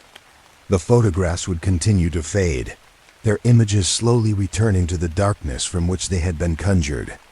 But their testimony would endure in the community that had learned to see beauty and possibility even in its most difficult moments. The events that had once shocked had been transformed by time and compassion into stories that demonstrated the community's capacity for forgiveness and growth. The photographs had become proof that every crime contained within it the seeds of greater understanding, that every violation of law was also an opportunity to examine the conditions that created such violations and to work toward solutions that addressed not just symptoms but causes. As evening settled over the police station and the evidence room returned to its usual quiet, Detective Chun carefully returned the photographs to their envelopes, understanding that she had been privileged to witness the visual record of a community's moral education. The images would sleep again in their dusty cabinets, waiting for the next person who might need to see evidence that even the most shocking events could be transformed into sources of wisdom and connection. Proof that time and love could turn any tragedy into a foundation for hope. Detective Chun had begun to understand that the city itself was the largest case file of all, a living document where every crime had left traces that persisted long after the court proceedings had ended and the official investigations had been closed. She walked through the familiar streets with new eyes, seeing how each location held layers of history that transformed ordinary neighborhoods into palimpsests of human experience, where the past remained visible to anyone who knew how to read the subtle signs of memory embedded in concrete and steel. The corner of Maple and 3rd had once been the site of Peterson's Pharmacy, a family business that had served the community for 43 years before being destroyed in the fire of 1983. The building that replaced it was a modern medical clinic, efficient and sterile, but Detective Chun could still see traces of the old pharmacy in the way elderly residents paused when walking past, their steps slowing as muscle memory recalled a different entrance, different windows, a different rhythm of daily life that had been interrupted by flames and loss. The fire had been officially ruled an accident, caused by faulty electrical wiring of the building's aging infrastructure. But Detective William Torres's investigation had revealed a more complex story of family conflict, financial pressure, and the slow dissolution of a business that had been struggling to compete with chain drugstores and changing healthcare systems. The Peterson family had been divided about whether to sell the property or invest in renovations. That might have saved the business, but would have required sacrificing their retirement savings. Old Mr. Peterson had been found dead in the pharmacy's ruins, overcome by smoke while trying to save the prescription records that contained decades of community medical history. His death had been ruled accidental, but Detective Torres had documented evidence that suggested Mr. Peterson had chosen to remain in the burning building rather than flee to safety. The pharmaceutical records he had died trying to protect had contained information about customers, health conditions that he had considered sacred trusts, relationships with families that had spanned generations and could not be replaced by insurance files or electronic databases. The corner where Peterson's Pharmacy had stood had become an unofficial memorial, though no plaque or marker identified it as such. Detective Chun noticed how people still gathered there during community emergencies, as if the muscle memory of seeking Mr. Peterson's advice during health crises had outlasted the building that had once housed his wisdom. The new medical clinic had tried to serve a similar function, but the relationships that had made Peterson's Pharmacy a community institution could not be replicated through professional protocols or modern efficiency. The site retained other traces of its history that were visible only to those who knew what to look for. The sidewalk in front of the old pharmacy had been worn smooth by the feet of customers who had waited outside during busy periods, and that particular section of concrete had been replaced during the reconstruction. But the new sidewalk had settled slightly differently than the surrounding pavement, creating a subtle depression that marked the exact location where Mr. Peterson's customers had stood, their collective weight leaving a permanent impression that outlasted the building itself. Detective Chun walked north on Maple Street toward the Morrison house, or rather toward the small park that had been created where the Morrison house had once stood. The Victorian mansion had been destroyed by arson in 1969, a crime that had never been solved despite extensive investigation by Detective Sterling and his colleagues. The fire had consumed not just a building, but the accumulated history of one of the city's founding families. leaving behind only the memory of rooms that had hosted community, leaders, and social events for over 70 years.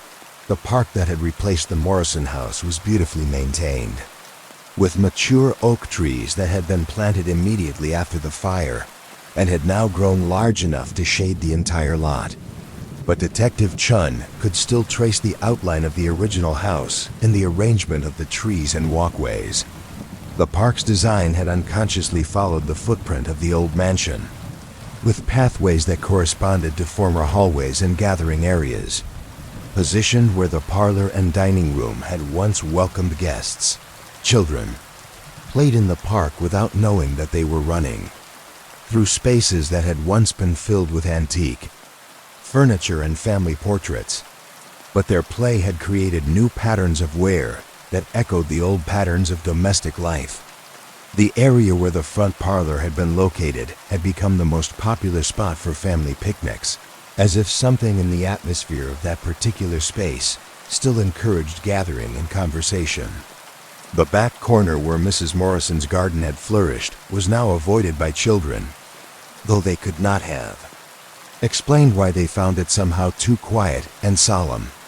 For their games, the Morrison fire had affected the entire neighborhood in ways that persisted long after the rubble had been cleared and the park had been established. Families within a 3-block radius had installed smoke detectors years before they were required by law, and many had developed elaborate fire escape plans that they practiced with their children.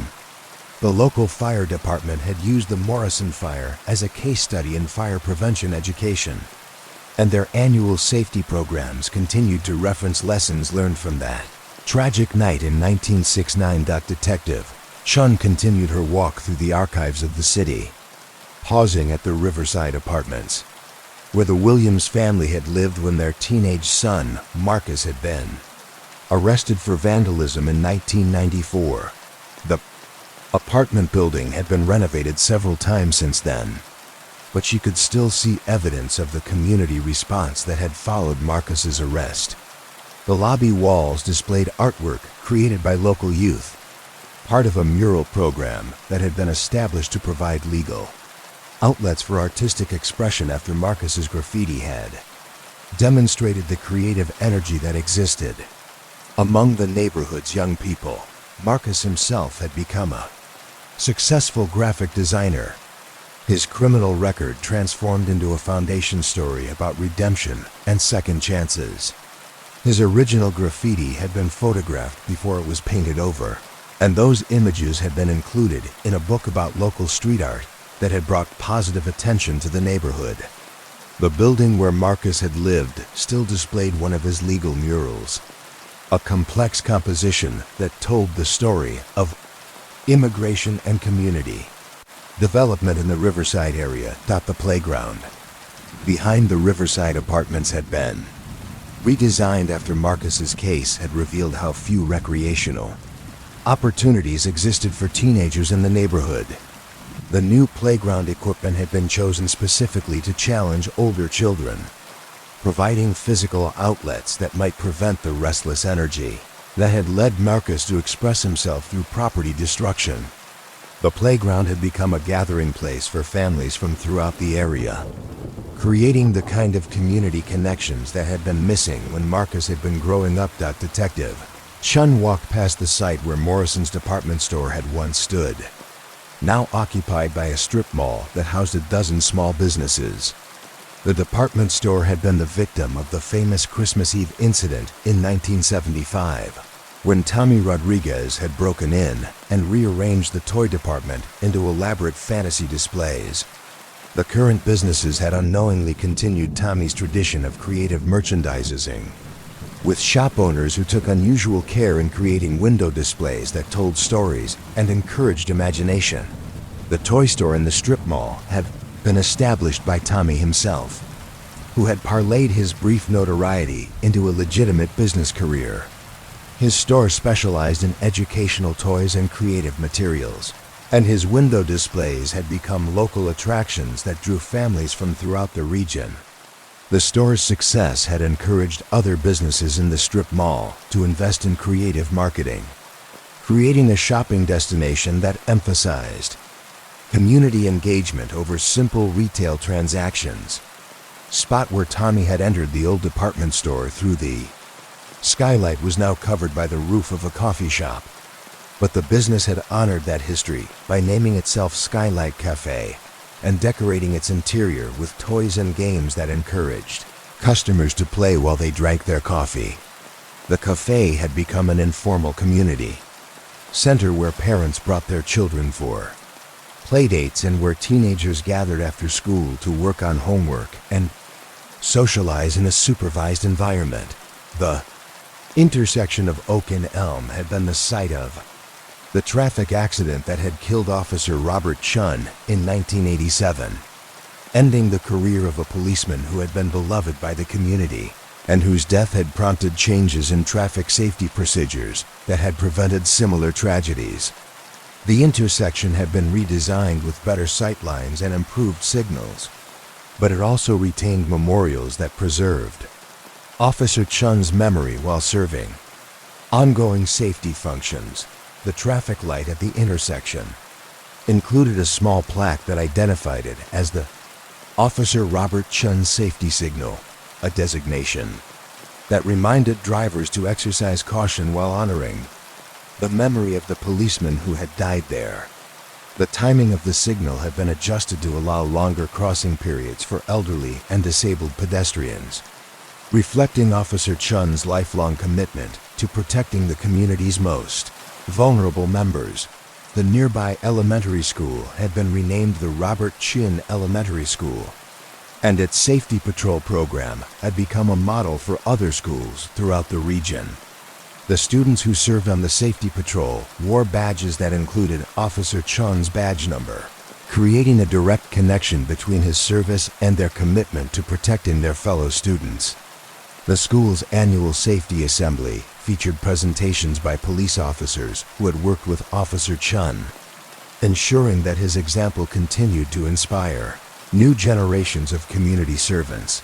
Detective Chun walked through the downtown area where Dr. Elena Vasquez had conducted her midnight gardening, transforming neglected flower beds into sophisticated landscape designs that had eventually led to her employment as the city's community horticulturist.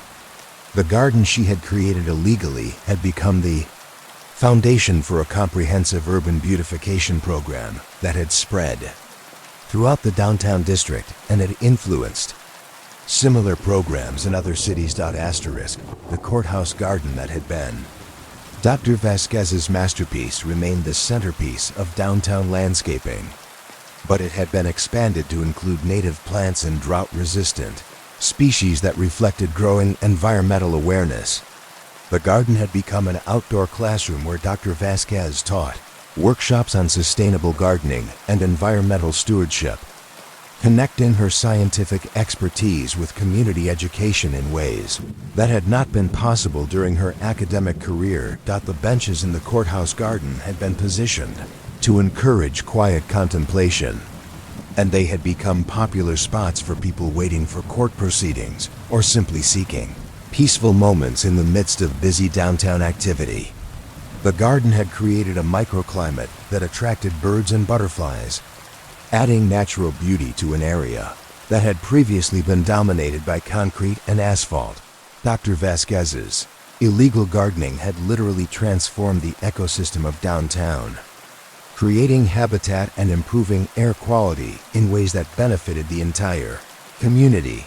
The old jail building had been converted into a community center and museum, but it retained architectural features that reminded visitors of its original purpose, while demonstrating how institutions could evolve to serve changing community needs.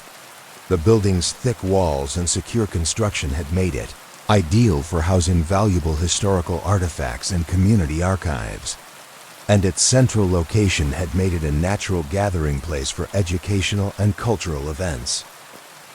The former cells had been converted into exhibit spaces that told the stories of rehabilitation and redemption that had taken place within those walls during the building's years as a detention facility.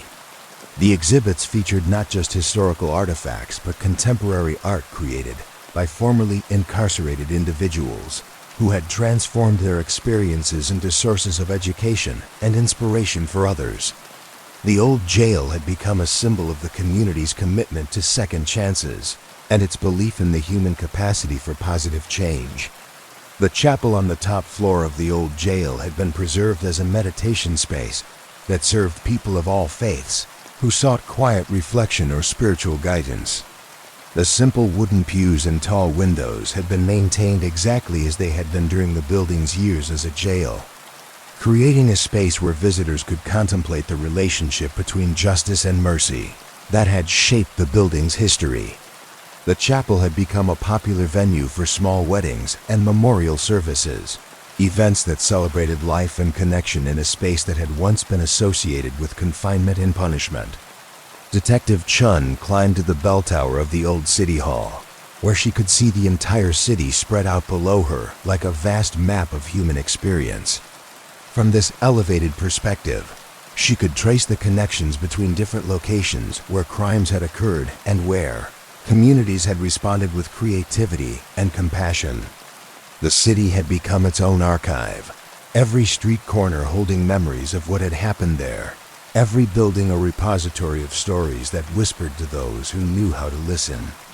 The view from the bell tower revealed patterns that were invisible at street level, connections between seemingly unrelated events that had shaped the community's development over decades. The fire at Peterson's pharmacy had led to improved building codes that had prevented similar tragedies. The Morrison arson had prompted neighborhood watch programs that had reduced crime rates throughout the city. Marcus Williams's vandalism had inspired youth programs that had channeled creative energy into positive community projects. Each crime had been like a stone thrown into still water, creating ripples that had spread outward through the community and had ultimately strengthened the social fabric that connected residents to each other and to their shared history. The city itself had become a testament to the power of redemption, a living example of how communities could absorb the shock of criminal behavior and transform it into wisdom that prevented future problems while healing past wounds. The buildings below Detective Chen held countless stories of transformation and growth, evidence that every violation of law had also been an opportunity for the community to examine its values and to work toward solutions that addressed not just individual crimes, but the social conditions that made those crimes seem necessary or inevitable.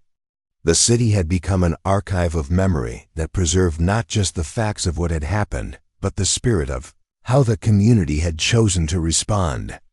As the sun set over the city, casting long shadows that connected building to building and neighborhood to neighborhood, Detective Chun understood that her work as a police officer was part of a much larger, ongoing project of community development and moral education. Every case she investigated was also an opportunity to strengthen the social bonds that made crime less likely and recovery more possible. Every report she wrote was a contribution to the community's collective memory, a way of preserving lessons that could guide future responses to similar challenges. The city at dusk was beautiful in ways that went beyond simple aesthetics. Beautiful because it represented the accumulated wisdom of thousands of people who had chosen to see possibility rather than just problems, who had transformed their worst experiences into foundations for hope. The streets and buildings held this beauty like a secret that was gradually revealed to anyone who took the time to learn the stories that had shaped each location.